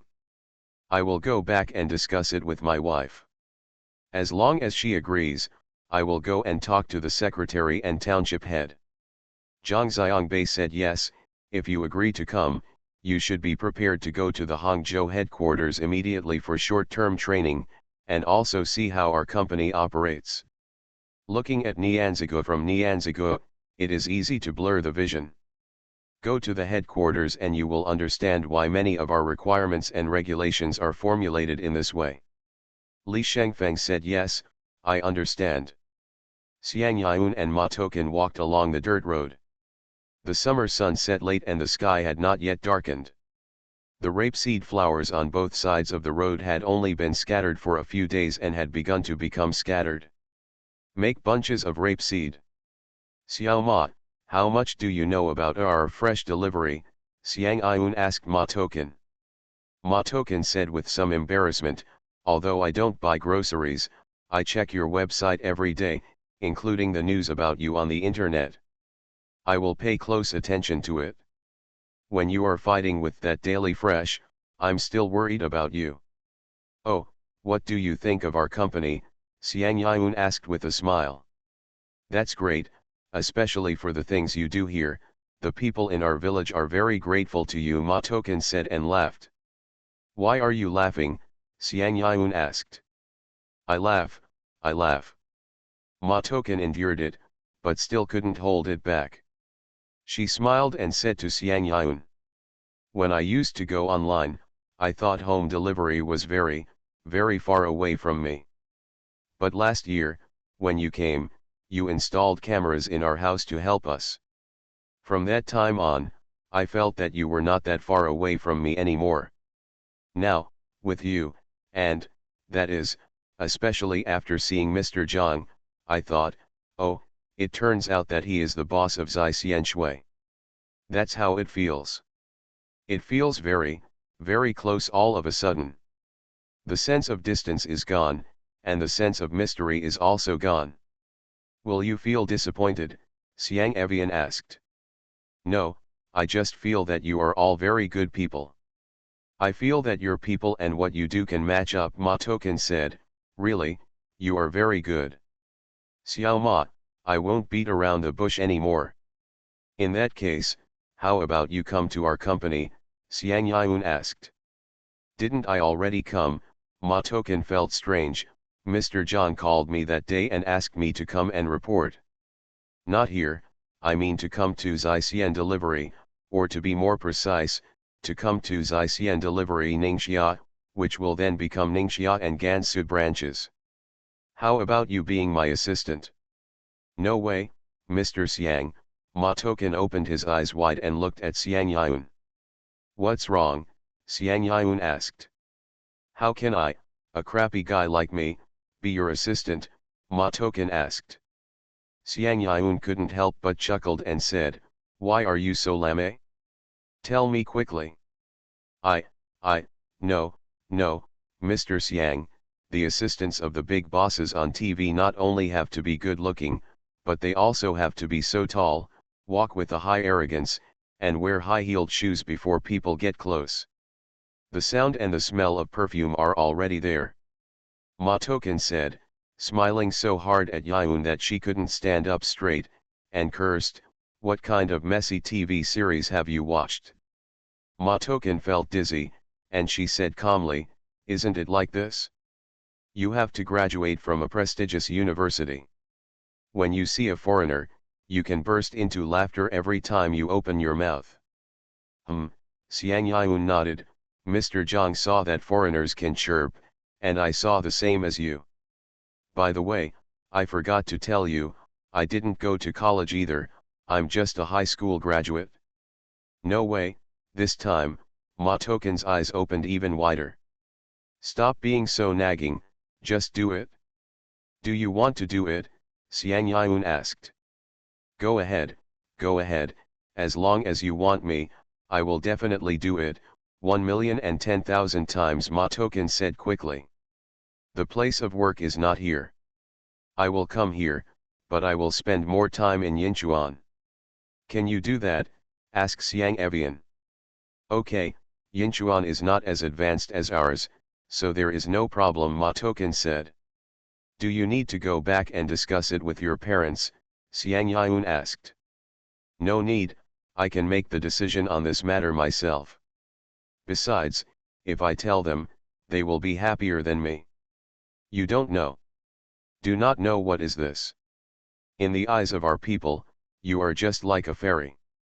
How can they not be happy if they can follow you?" Siang Yoon said sternly, "I'm not a fairy, and I'm not as good as you think. Also, being my assistant may be different from what you imagine. It's not just high heels and perfume. Many times, in the middle of the night and early in the morning, I have to go to the fields to do farm work and help collect vegetables. I can't say enough about this. I have been doing it since I was a child. There is no work in the fields that I can't do," MaleProtagonist said. Siang Yoon nodded. "I also believe you can do it." "Well, let's make an agreement. From tomorrow on, you will be my assistant." "Great," MaleProtagonist giggled and asked, "Then starting from tomorrow, shall I call you Mr. Siang instead of Sister Siang?" "You can do whatever you want. You can call him by his first name. Our company doesn't matter, big or small. It doesn't matter if you just call Mr. Zhang Zhangziongbei," Siang Yoon said. "Thank you Zhao 1017, Huaxin Yongxiao, not the impossible world, and Hu for your monthly votes. Thanks for all the votes and reading. Have a good evening everyone." The Pentium Era, South to North. Author, Mei Shi Niang. Chapter 2169. As soon as the sky cleared, Erpai knocked on Zhang Ziongbei's window again and shouted outside. "Brother Zhang, Brother Zhang." Zhang Ziongbei opened his eyes, lay there and asked. "What happened again?" "Trash can," Erpai said. "Stolen again?" Zhang Ziongbei asked. "No, the 6 from yesterday have returned," Erpai said. "Okay, I understand," Zhang Ziongbei said. "Dick hairs, you know shit. They came back, but they were all broken. These dick hairs were done on purpose. There were several big holes burned in the bottom of the barrel with fire tongs." Zhang Ziongbei understood that these people who stole the trash can saw the notice and were afraid that Erpai would come to the door. They put the trash can back when it was dark. Feeling angry, they used fire tongs to remove the plastic garbage. Big holes were made in the barrel. Zhang Ziongbei, like Pang Shuangzi, cursed these unruly people and said, "I understand. Bring these broken trash cans here later." Erpai kicked the trash can with his feet and shouted, "I've brought them over. I'm leaving. I'm going to continue the ambush." Zhang Ziongbei said yes. He got out of bed, walked to the window and opened the curtains. When he saw Erpai's back walking out, Zhang Ziongbei couldn't help but widen his eyes. He saw Erpai wearing a Zaxian t-shirt. What's very special about his work clothes is that he not only wears a red sleeve band on his right arm, but also wears one on his left arm, so that people can see his red sleeve band from anywhere. Zhang Xiangbei couldn't help but laugh. Zhang Xiangbei opened the door and was startled. There was a shadow standing quietly at the door. It was not a person, but 6 trash cans stacked together. Zhang Xiangbei stretched his head to look into the top bucket. The smell of pickles came out from it. It seemed that the person who took it had used it to pickle pickles, and when he saw the notice, he poured it out again. As expected, Zhang Xiangbei saw several large and small holes in the bottom of the bucket. This guy must have been swearing while pouring the pickles. If the trash can could be written on, this guy would definitely have written a bunch of curse words. Only then can you relieve your anger. Zhang Xiangbei moved the trash cans, stacked them against the wall in the corridor, closed the door, walked back and lay on the bed. "Are you still sleeping?" Xiang Yun's voice came from the other side of the cloth.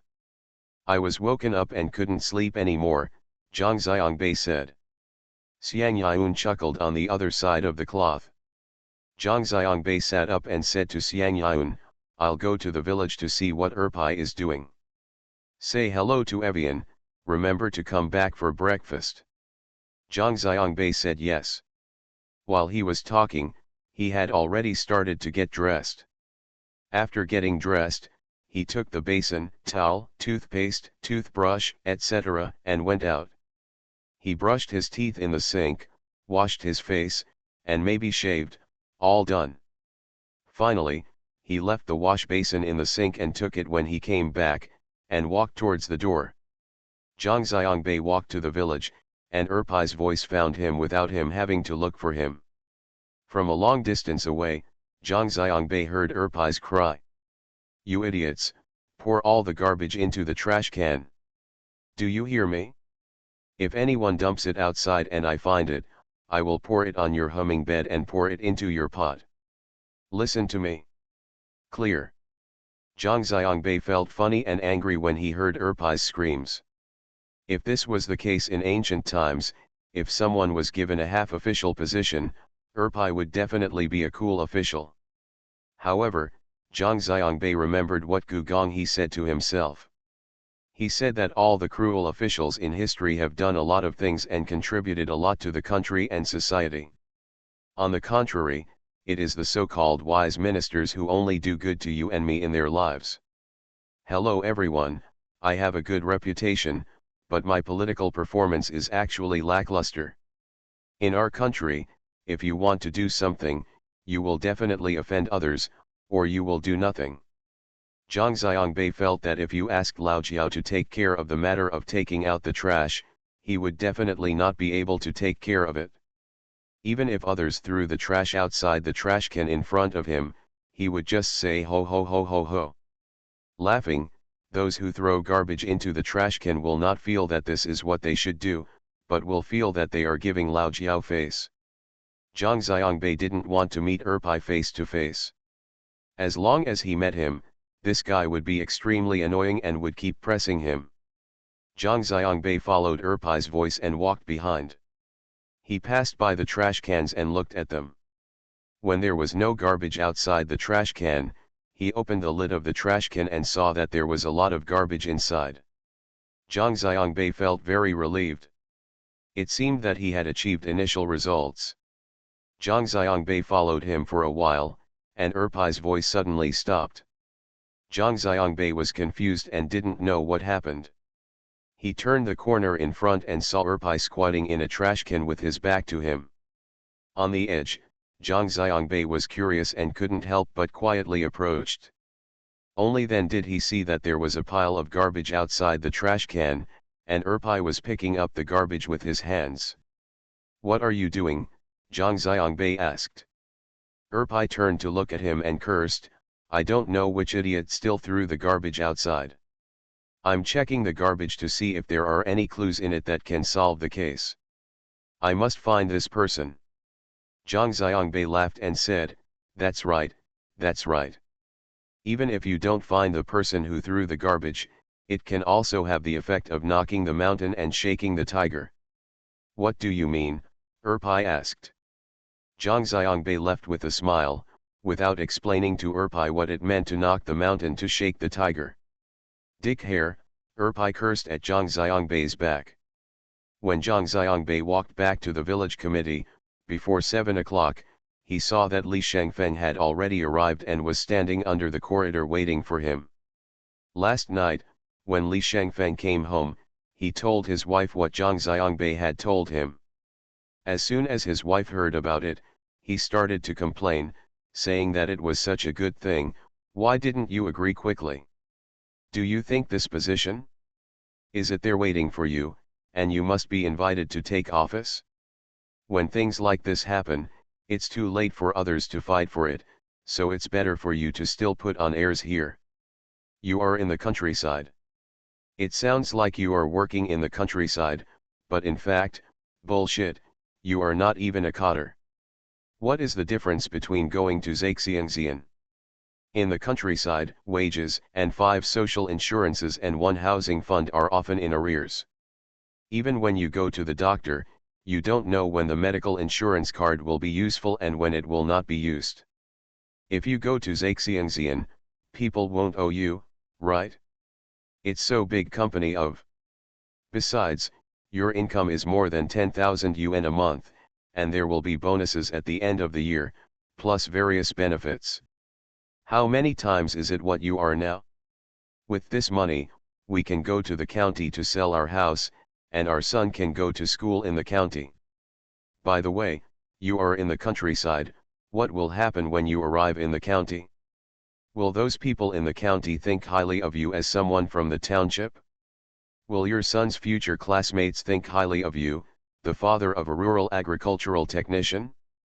Save it, if you were the chairman of a company under Zaixianshu, who wouldn't think highly of you? His wife kept scolding, getting angrier and angrier. Li Shangfeng also felt that what his wife said was very reasonable.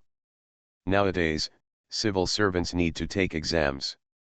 For people with staff establishment like them, if they want to become civil servants, there is no way.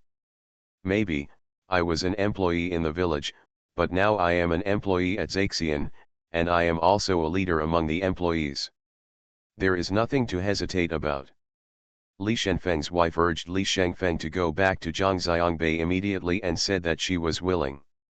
Li Shangfeng couldn't bear to look like this, so he told his wife that it would only be 1 night, and I would go early tomorrow morning. That night, Li Shangfeng and his wife chatted in bed all night, mostly looking forward to their future. It wasn't until it was almost dawn outside that Li Shangfeng closed his eyes and slept for less than 2 hours. His wife woke him up again and asked him to go to Zhang Xiangbei first, and then go to the countryside to say hello. He must settle this matter today. His wife is more anxious than he is. Therefore, Li Shangfeng came early in the morning. He said to Zhang Xiangbei, "Mr. Zhang, thank you for your trust. I have made up my mind and decided to work with you." "Great," Zhang Xiangbei said. "I'm going to the countryside now. I want to say hello to Mayor Ma and Secretary Chen in person," Li Shangfeng said. Zhang Xiangbei said, "If you have any difficulties, just call me and I will communicate with Secretary Chen and Township Chief Ma." Li Shangfeng said yes. "By the way, can you drive?" Zhang Xiangbei asked. Li Shangfeng shook his head. "You must learn as soon as possible. It is inconvenient to run around without a car." "Time is efficiency," Zhang Xiangbei said. "Let's go, I will take you to the countryside." No, no, Li Shangfeng said quickly, "I just came to tell you. I have already agreed to take a farm vehicle." Zhang Xiangbei said yes, if the secretary and the township chief have negotiated, you can send me a WeChat message. "Here, Secretary Peng and Director Qiao, I also want to say hello to them. From now on, you will be the troika here." Li Shangfeng said yes. Zhang Xiangbei watched Li Shangfeng disappear at the gate, and was about to turn back when he remembered that his wash basin was still in the pool. Zhang Xiangbei walked over to take a look, but there was nothing in the pool. When he returned to the room, he saw himself the wash basin has been brought back, the towels have been hung up to dry, and the toothbrush, toothpaste, razor, etc. have all been returned to their places. They must have been brought back by Xiang Evian. Time to eat. Xiang Yun was in the room and heard Zhang Xiangbei and Li Shengfeng talking in the corridor. He knew that he was back. When he heard him saying goodbye to Li Shengfeng and entering the door, Xiang Yun called over there. Li Shengfeng went to the village, found the secretary and the township chief, and told them about his resignation. The result was unusually smooth. The secretary and the township chief first tried to persuade him to stay, and then the township chief Ma said, "Of course, supporting home fresh delivery is also something we should do. In our hometown, if it requires money or people, we will definitely support it strongly." Yes, this is what County Magistrate Lu told us in front of Mr. Zhang that day, Secretary Chen said. Li Shengfeng said thank you repeatedly and left. The secretary and the mayor looked at each other and both laughed. "Come on, let's figure it out carefully and decide who will be assigned this seat," said the secretary and the township head. In a township, the arrangement of civil servants is done by the county organization department and the personnel bureau. They have no involvement. They can take the lead in arranging the positions, which are the positions established by the staff. Such positions can be counted on one's fingers in a township. Come here, there are too many people staring at you. The poorer the rural area, there are no other employment opportunities, the more people are watching, they really need to add up. This position is a lucrative one, which is why they readily agreed to Li Shengfeng's resignation. At noon, Li Shengfeng set up a table at the Longzi Hotel. The secretary, the township head, and several other main leaders in the township all went there. Li Shengfeng wanted to thank everyone. During the past few years that he has been working in the township, everyone has been very kind to him. After taking care of himself, after eating this meal, Li Shengfeng completely left the place where he had worked for more than 3 years. Zhang Xiangbei received Li Shengfeng's WeChat message and told Peng Shuangzi and Lao Jiao that Li Shengfeng would stay and work here on behalf of their company. The two were very happy to hear it. They knew that Zhang Xiangbei and Xiang Yun would not stay here for long. They were originally worried that the people they sent would not cooperate smoothly. Now they heard that Li Shengfeng was working here on behalf of Zaixian Chuang, so there is no problem. Lao Jiao was originally worried that if a new person was sent, of the 3 of them, only one of them was from the village. In the future, many tasks involving the village would definitely require him to come forward. Offending people is a trivial matter. Will anyone listen to him? It's a big deal. If Li Shengfeng comes, there will be no problem. He turns out to have weight in what he says in the village, and he is not as timid in doing things as he is. For Peng Shuangzi, he is even happier. After all, he is just a cotter who is assisting the village. He has no other extravagant hopes. He only hopes that the company can go smoothly and make a good show, so that when he leaves, his face will be bright and he can talk. I am also confident. If nothing happens, I will definitely be able to return to my original unit with the aura of an excellent village aide cotter. This halo allows him to get back what he has lost during the 2 years he was away from the unit. Li Shengfeng is about the same age as him. He usually talks and does things and has the right temper. If Li Shengfeng can be the chairman here, after he leaves, this place can become his stronghold in the future. How can he be unhappy? Li Shengfeng and Ma Token became employees of Zaixian Delivery on the same day, and Feng Shengquan also arrived, and the newly organized office really became a preparatory office. Not long after Ma Damu arrived at the office, Erpai arrived. He actually saw Ma Damu coming out of his home and walking to the village committee. Erpai then hastily ended his visit in the village. He used a dustpan to after sweeping the pile of rubbish in. He was holding a dustpan of rubbish and asked each house one by one, "Is it your rubbish?" Seeing Ma Damu leave, Erpai put the dustpan of garbage at the door of a house and said, "Don't move around. I'll come and get it later." The family looked at the garbage in the dustpan and cursed angrily. They said to Erpai, "It doesn't matter if you put the garbage in front of my house. If you want to put it away, you should put some on the side. Don't move." Erpai patted the red sleeve band on his left arm with his right hand, then patted the red sleeve band on his right arm with his left hand, imitating Peng Shuangzi's tone, and said to the other party, "If you move around, let's see if I can kill you." As soon as Ma Damu entered the office, Erpai followed him. Ma Damu looked at him and knew that he must be here to collect yesterday's salary. Ma Damu was too lazy to talk to him. Besides, he was also looking forward to someone coming to collect the money. He can open his new safe. Ma Damu took out the payment form from the drawer and asked Erpai to sign it. Then he took out a wad of money from the safe and gave Erpai a 50 yuan and a 10 yuan note. "No, no," Erpai said. "Why not? Are you ready to start voluntary labor?" Ma Damu asked.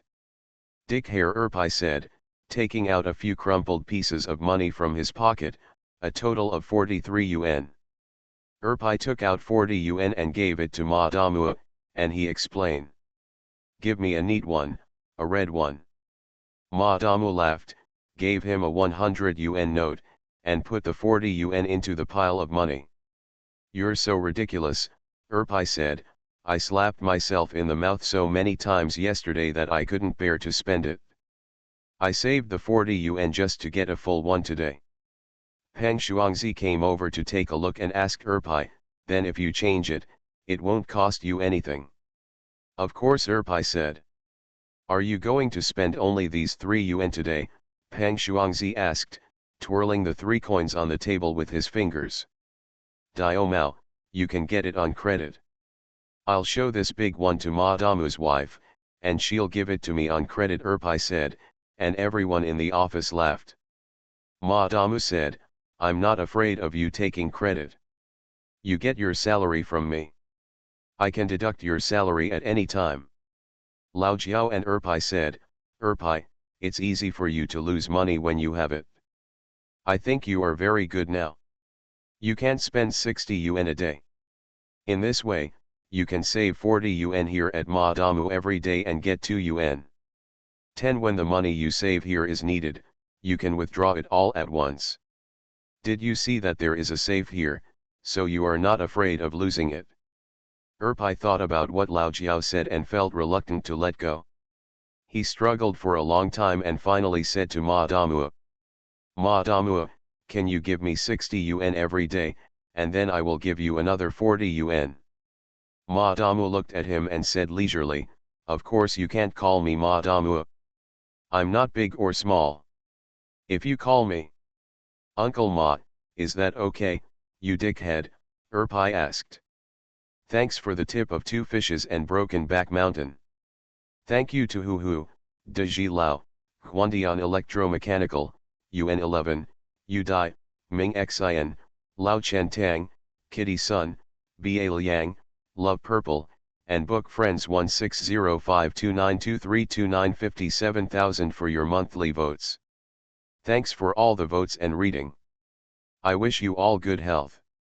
You are listening to Novels at Bless Up channel. Wish you happiness and luck. Please subscribe to receive new novels. How do you feel about this novel? Please like and leave a comment. The Pentium Era, South to North. Author, Mei Shi Niang. Chapter 2170. In the afternoon, Li Shengfeng came back on a motorcycle. The owner of the motorcycle was named Sanbao. His home was in Nianzigou village. He was who Li Shengfeng said. He was affiliated with a construction company in the county and worked as a project manager, that is, the contractor. Next, there will be many large and small projects in the village, from the renovation of the village committee building to the road reform in the village, the leveling of the road leading in and out of the village, the establishment of the company, and the regularization of the land. Cement roads, like blood vessels, extend to every workshop, plus the construction of greenhouses and newly cultivated fields. There is always more and more work to do, and it is impossible to leave all these tasks to others. This will not be able to afford the time delay and unbearable expenses. Zhang Xiangbei and the others plan to set up an engineering department under the company to handle these tasks. Leave it all to the engineering department.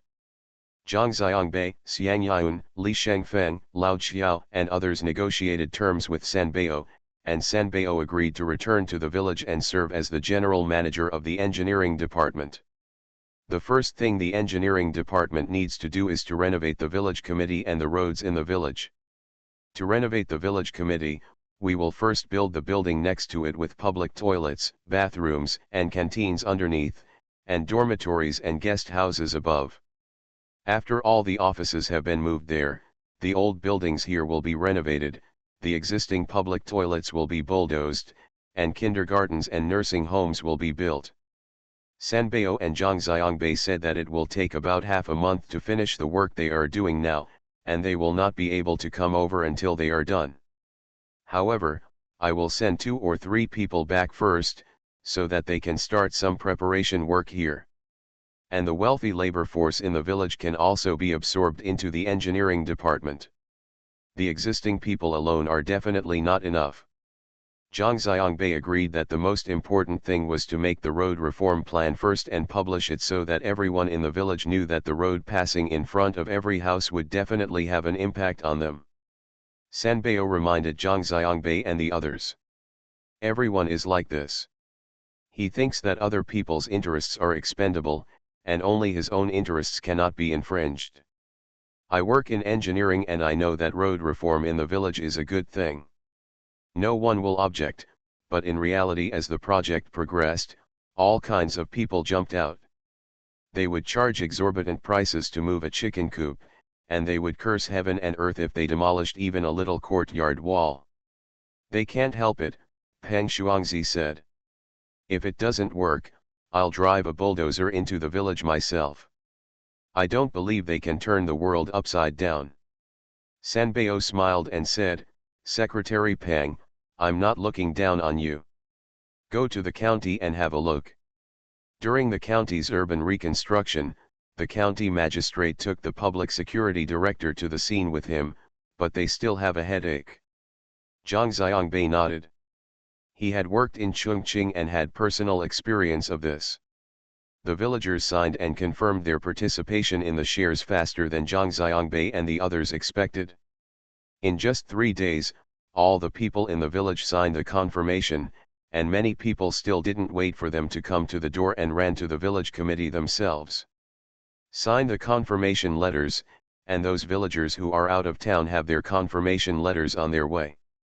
The most important thing in the early stage was progressing so smoothly, which made Zhang Xiangbei and the others relieved. In this kind of thing, someone will follow up from the beginning. The more people who follow up, the faster it will be. There is a saying in Hokkien that watermelon leans on the big itch. That is to say, when most people see a cut watermelon, they will subconsciously choose the biggest dish to eat, and follow what most people do when doing things, which is to follow the crowd and follow the herd mentality. If you don't follow the trend, you will feel that you will suffer a loss. In addition, Zaixianshui is doing this, and the villagers here have a sense of trust in Zaixianshui. After decades of poverty, from brigade cotters to village cotters, I don't know how many changes have taken place, and those who have been lifted out of poverty have, no matter how many times they chanted the slogan, nothing changed. It was the Sushao help activity of Zaixian delivery that made their lives easier. How could they not trust it?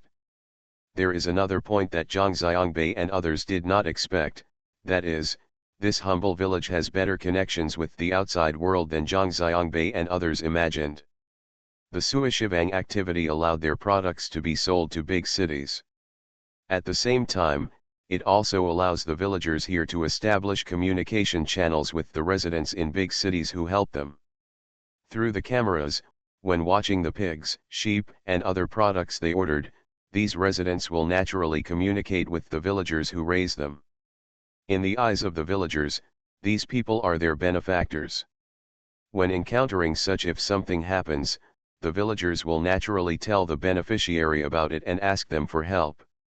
Although these citizens have never lived in rural areas, they know with common sense that large-scale agriculture and agricultural industrialization are the future direction.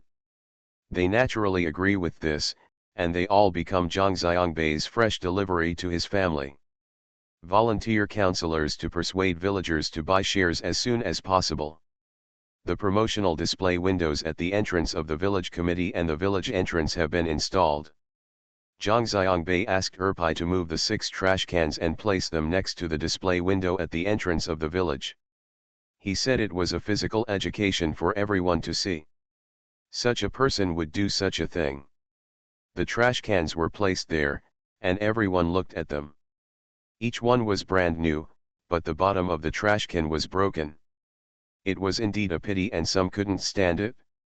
Ma Damu asked his wife to go there when there were the most people in front of the window to look at the window. Ma Damu's wife was very knowledgeable in this area. She slapped the trash cans and yelled, scolding the person who took the trash cans and broke them for being unethical. This kind of thing can be done. A bucket costs several hundred yuan. Look, 6 buckets, how much money is wasted? The kind of people who would punch holes in here will have no buttholes after giving birth. Ma Damu's wife yelled and cursed, and other people also talked about it and condemned it together. It was not them who did it anyway. At this time, of course, they must stand on the side of justice and make themselves noble. Erpai echoed the most enthusiastically, saying, "That's right, not only does it not have an asshole, it doesn't even have a mouth." If you don't even have a mouth, why do you need an asshole? Ma Damu's wife looked at Erpai and was confused. She said, if it doesn't go in from the top, it won't come out from the bottom. There's no need for a butthole. The onlookers laughed, and the person who stole the trash can was in the crowd. Although his own child had all eyesight, being cursed in front of him still made his face feel hot, and he still felt very uncomfortable. Such a thing, I definitely won't do it next time. After all the villagers have confirmed, the next step is to enter the formal company formation process. Zaixian Shui is a pure cash investment. The village collective hires a third-party evaluation agency to evaluate the existing land and assets, and the village committee holds the responsibility. For this part of the villagers' equity, because the company law stipulates that the number of shareholders cannot exceed 50, it is impossible for all villagers to become shareholders of the company. Only 8 villagers' representatives can hold shares on their behalf, and the villagers' representatives need to be elected by the villagers and trusted people. If elected, Lao Jiao will definitely be one of the 8 people, but because he also represents the village committee, Zhang Xiangbei suggested that neither Lao Jiao nor Li Shengfeng will run for election, and the other people, as long as they are over 18 years old, anyone can sign up for the election on their own. Peng Shuangzi didn't understand. He said, Lao Jiao, the director of the village committee, was also elected by everyone. Why can't the village committee directly represent all the villagers? Why go to all the trouble and elect another group of villagers' representatives? At that time, what if these village representatives disagree with our village committee? Then follow the company's articles of association. Zhang Xiangbei said, this company is composed of 3 types of shares, so the representatives must be representative. It cannot be said that it can be this way or that way. Like Director Jiao, he only represents the village collective. He has to serve the village collective, protect the interests of the village collective, and speak out.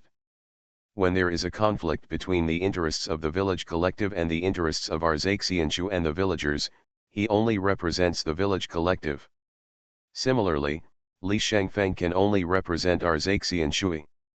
Although his family's land has also become a shareholder, he cannot speak on behalf of the villagers. He can only represent us. When various interests conflict, the company law, the shareholders' meeting shall vote.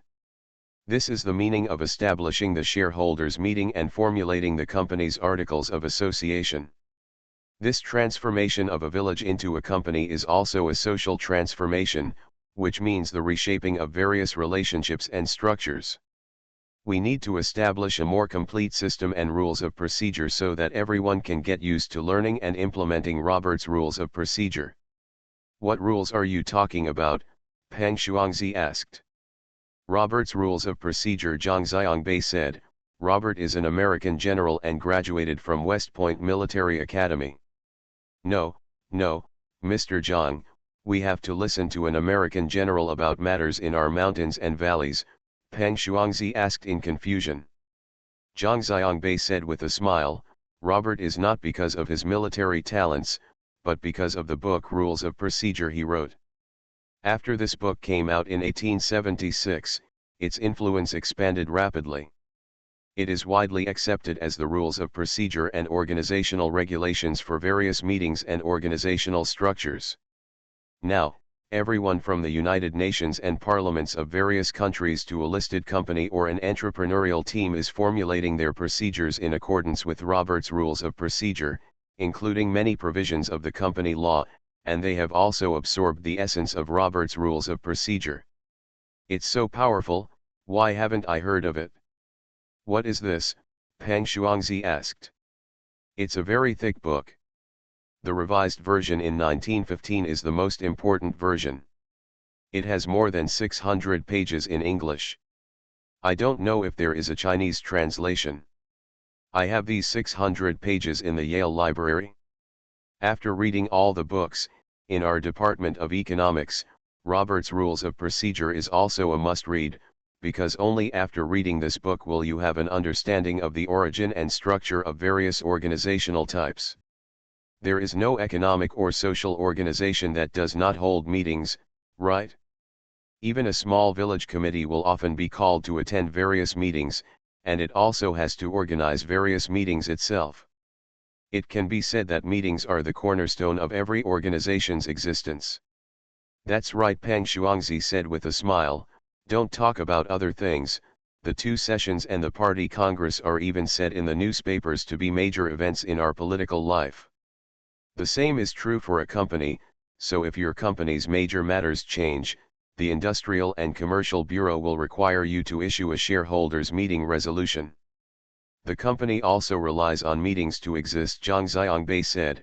Since meetings are so important, how to hold a meeting and hold a good meeting, making the meeting run effectively is a university question, like the minority obeying the majority, which is part of Robert's Rules of Procedure. Although Robert's Rules of Procedure have more than 600 pages, if simplified, they are 12 principles. From the initiation to the end of the meeting, these 12 principles should be followed. I will tell you about this later. Why is it important to set rules? If there are no rules, I am sure that even if 8 people are elected, these 8 people will hold a meeting for a day, and they will get together from east to west, from north to south, and get into a ball. Or there will be a quarrel that lasts from morning until dinner, and everyone ends the meeting and goes home without any resolution. That's for sure. Madamu nodded and said, meetings in our village have always been like this. Zhang Xiangbei said with a smile, so I say that the process of corporate transformation is also a social transformation. We not only need to formulate rules, but also make all people accustomed to doing things according to the rules, including the village representatives elected this time. Not only do they hold shares on behalf of the villagers, they must also serve as a discussion and decision-making body in the future. Decision-making body, Peng Shuangzi asked. They are the decision-making body, so what do they need our village committee to do? Zhang Xiangbei said, the decision-making body I'm talking about makes decisions on their own affairs and their own interests. Many times, it is not a good thing to overstep one's authority. Many times, we just like and are used to overstepping our authority. This is the source of all kinds of conflicts. Zhang Xiangbei looked at Peng Shuangzi and Lao Jiao and said, do you still remember what Sanbeo said? He is right. Everyone knows that things like road reform are a good thing and no one will object to it. But once it starts, all kinds of contradictions will break out. This kind of how will your village committee deal with the problem? Now it is no better than before. You can still bring the militia to kill them. What can you do? If this kind of thing is not done well, it will become a conflict between the villagers and the village committee. With the village committee involved, it will not only be difficult to reduce the conflict, but it will intensify it. Am I right? That's right, it's like this in rural areas, Lao Jiao said.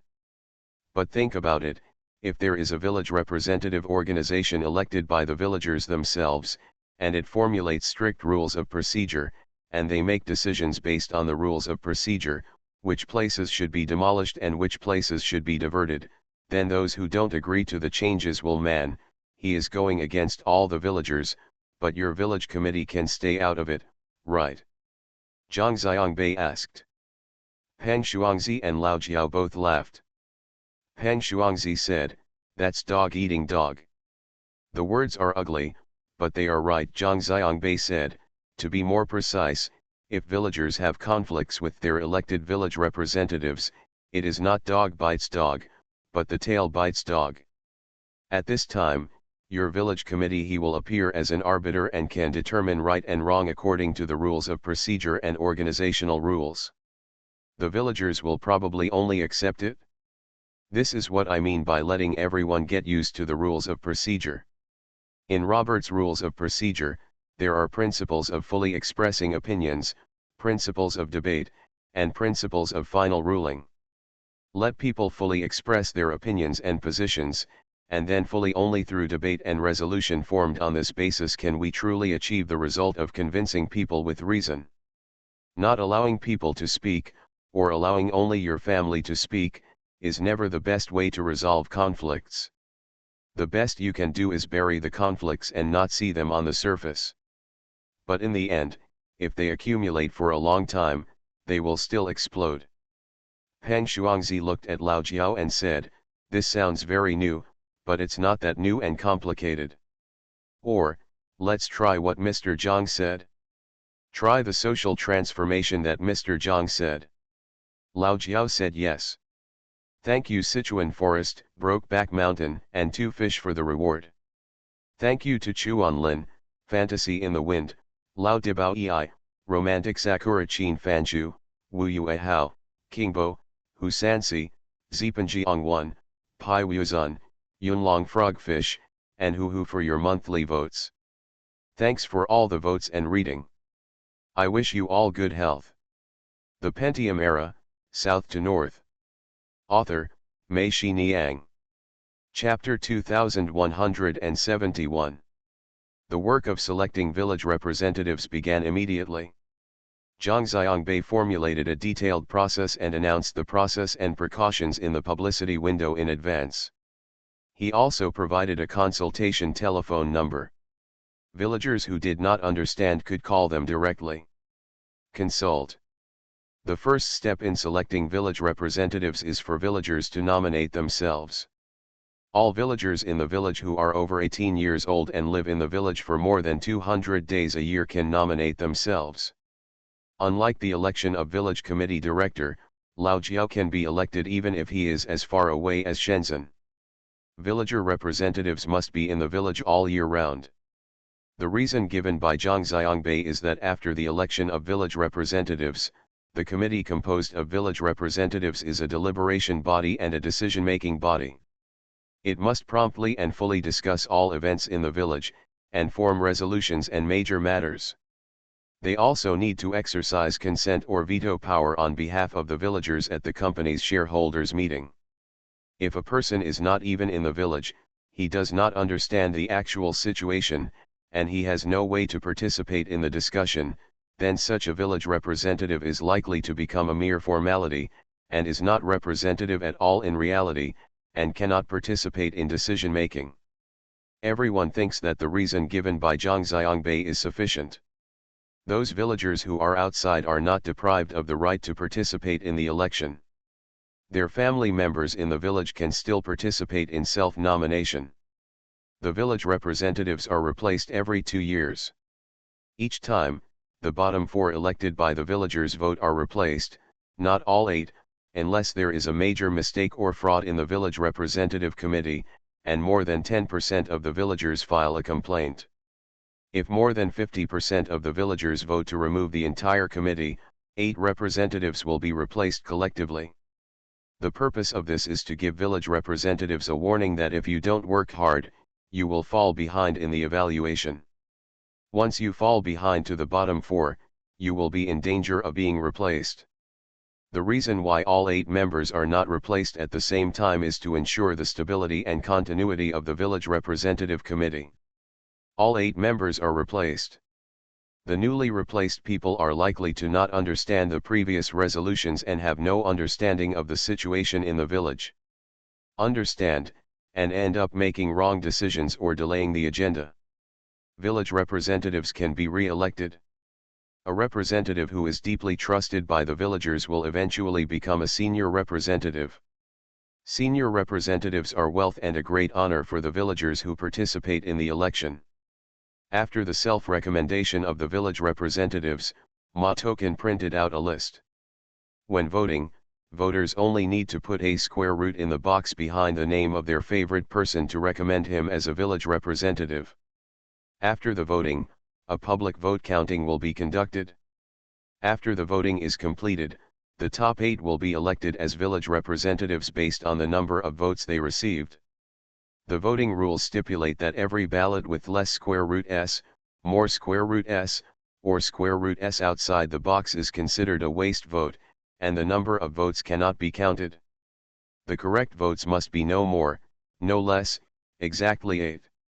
The newly elected villager representatives will be issued a certificate of appointment by Lao Jiao on behalf of the village committee. The village committee only serves as a witness to witness that the election complies with regulations. The appointment is also made on behalf of all villagers. The village committee does not have the power to appoint.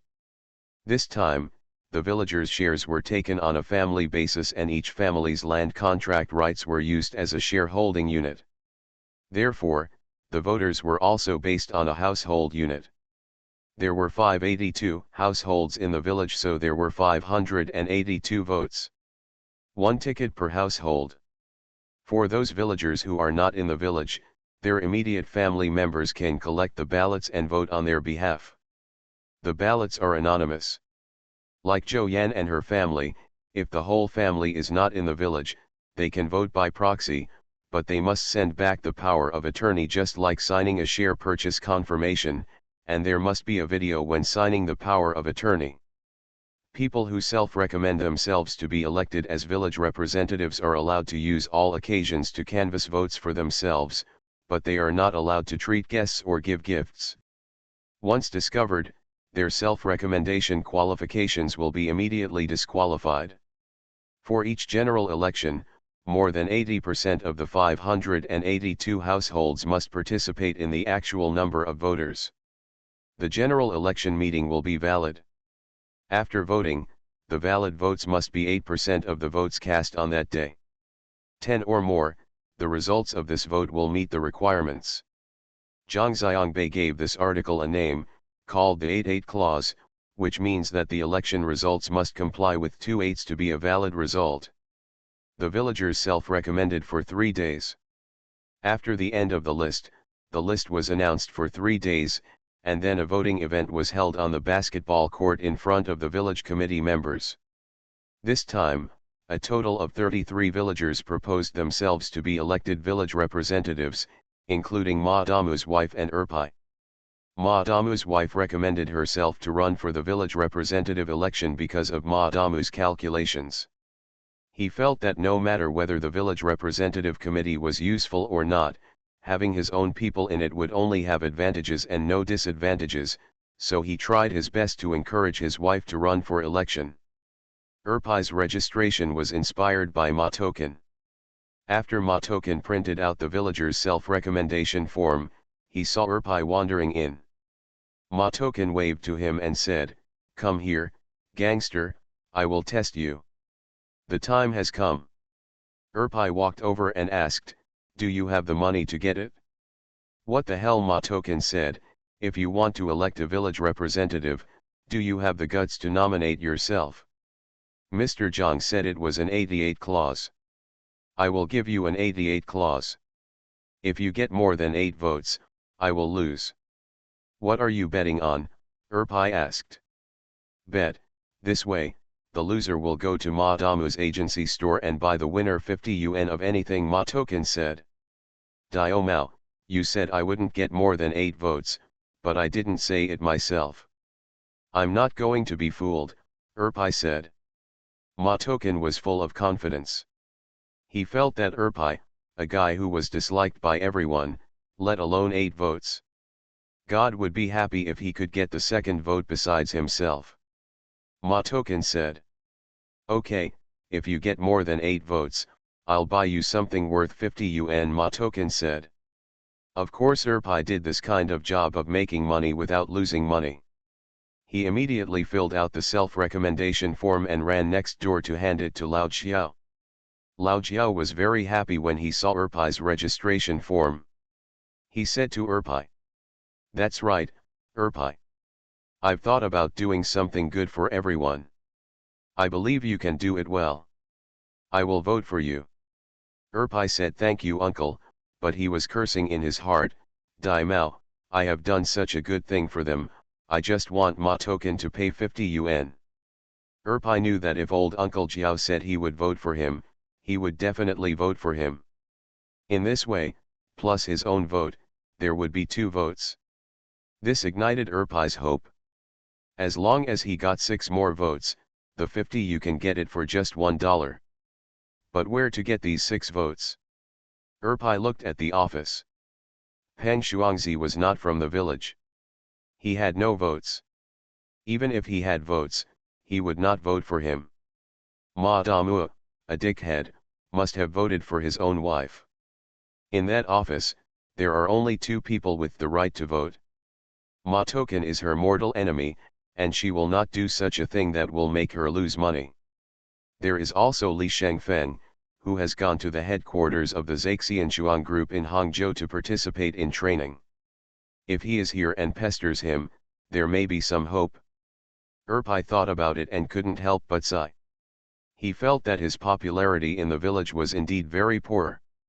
Ma Token was right, he couldn't even get these 6 votes. Erpai returned to the village and saw Daniel at the bridge. Daniel was 17 years old and a bit silly. Erpai often teased him. When he saw Daniel, Erpai suddenly had an idea. He waved to Daniel. "Let him come over." "I won't go there." "You lied to me." "Do you want to hit me again?" Daniel asked. Daniel and Erpai kept a distance of more than 10 meters. If Erpai moved forward a little, he would move back a little. Erpai took out the cigarettes in his pocket, took out one, and said to Daniel, "I won't hit you, but come here and I'll invite you to smoke." "You lied to me, you fool, you just wanted to trick me into thinking I didn't know." Daniel's eyes were fixed on the cigarette. This was a whole cigarette, not a cigarette but he picked up on the ground. "I'm not going to lie to you, really," Erpai said, "I have something to tell you." "Then throw the cigarette over." Daniel suddenly had an idea. Erpai threw the cigarette over, but it didn't reach that far and fell between the 2 people. Daniel looked at Erpai and still didn't dare to move forward. Erpai simply took a few steps back and retreated to the bridge. Leaning on the bridge railing, took out a cigarette and smoked it. Daniel saw Erpai retreating, so he stepped forward and picked up the cigarette from the ground. "Daniel, do you have a lighter? Come here and I'll give you some." Daniel looked at Erpai and hesitated to come over. Erpai took out another cigarette, lit it, and said to Daniel, "Put that cigarette between your ears. I'll give you this one too. Come here and let's smoke together. I really have something to tell you."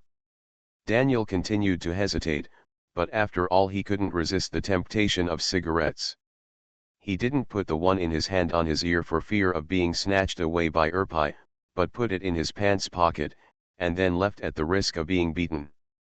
"Come over and take the cigarette from Erpai."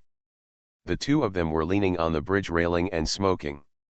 Erpai was still holding up his cigarette and said to Daniel, "Here, let's touch it." Daniel chuckled and clinked the cigarette in his hand with Erpai's cigarette like a glass. Daniel asked, "Uncle, what's the matter with you?" The village is about to elect village representatives, did you know? Of course I know. I also saw my uncle's name in the glass window. Haha, everyone around me saw it too. They almost laughed their teeth out. Daniel said, I didn't laugh, no, I lied to you, uncle. Erpai was very angry. If Daniel said this, he must have almost lost his teeth from laughing. Erpai raised his hand and wanted to slash him. Before he could hit him, Daniel yelled and said, Uncle, you said you wouldn't hit me. Erpai quickly retracted his hand and said, no fight, no fight. I'm joking with you, trying to scare you. Is it okay to smoke? It's easy to smoke. It's much better than the butt of a cigarette. It's gone after just 2 puffs. Daniel laughed. Uncle, let me tell you something. Say it, uncle. Don't you have a ticket at home? Go back and tell your mother that if you vote for me, I will buy you a pack of cigarettes, Erpai said. Really, you won't lie to me, uncle? Daniel asked. Of course. When did uncle lie to you? You lie to me every day. Okay, I won't lie to you today. I said earlier that I would give you a cigarette. Did you give it to me? Give it. Daniel held up the cigarette in his hand and chuckled, and we toasted. Did I lie to you? Erpai asked. Not today. By the way, I told you that if you asked your mother to surrender to me, I would give you a cigarette. I didn't lie to you. I won't lie to you today. Erpai had already made a plan in his mind. A pair of soft red Lanzo cigarettes cost 18 yuan. If he bought one for him, he still had 32 yuan. He forgot that he wanted to attract 6 votes, not this 1 vote. Daniel was happy when he heard this, and he said to Erpai, then I'll go and tell my mother right away. Uncle, wait here. Erpai leaned on the railing of the bridge and waited. He flicked the cigarette butt into the creek under the bridge with his fingers. He took out another cigarette and smoked it. Before he was halfway through smoking, Daniel came back with a sad face, covering his face with Erpai. Explain. Uncle, no, I said I would vote for my family, but my mother slapped me. Your mother is so stupid that she deserves to be a widow, Erpai scolded. Uncle, do you still have the cigarettes? Daniel asked. Dai Mao, you didn't even vote for me. You don't have cigarettes. Do you think I open a bank? Erpai yelled. Daniel took out the cigarette from his pocket. The cigarette had been broken into 3 pieces. Daniel said. My mother slapped me to the ground and my cigarette broke. Uncle, can you change it for me? You dick, get out of here, Erpai said, and slapped the back of Daniel's head. Daniel ran away with a sad face, and received a kick on the butt from Erpai, who chased him. Erpai walked around the village, but couldn't find anyone he could bribe. He could only walk back disappointedly and walk to the village committee. At the gate, he met Dan Niu's mother, the bitter melon. The widow with a beautiful face was coming out of it.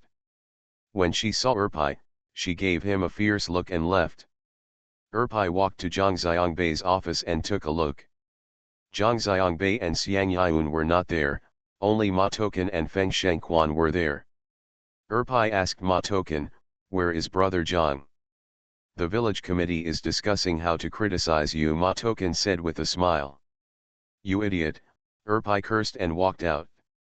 He walked to the village committee office and saw that Zhang Xiangbei and Xiang Yun were indeed here. Everyone in the office laughed when they saw him coming in, and Peng Shuangzi shouted. Okay, Erpai, you actually came to surrender.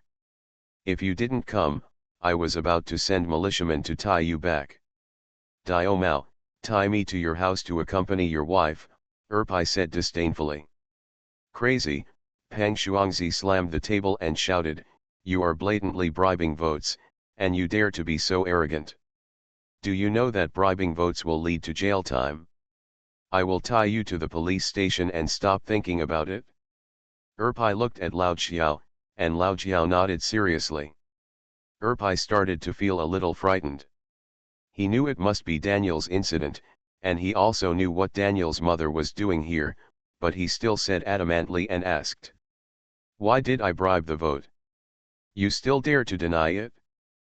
People have come here to report you, saying, did you promise to give Daniel a pack of cigarettes so that his mother would vote for you?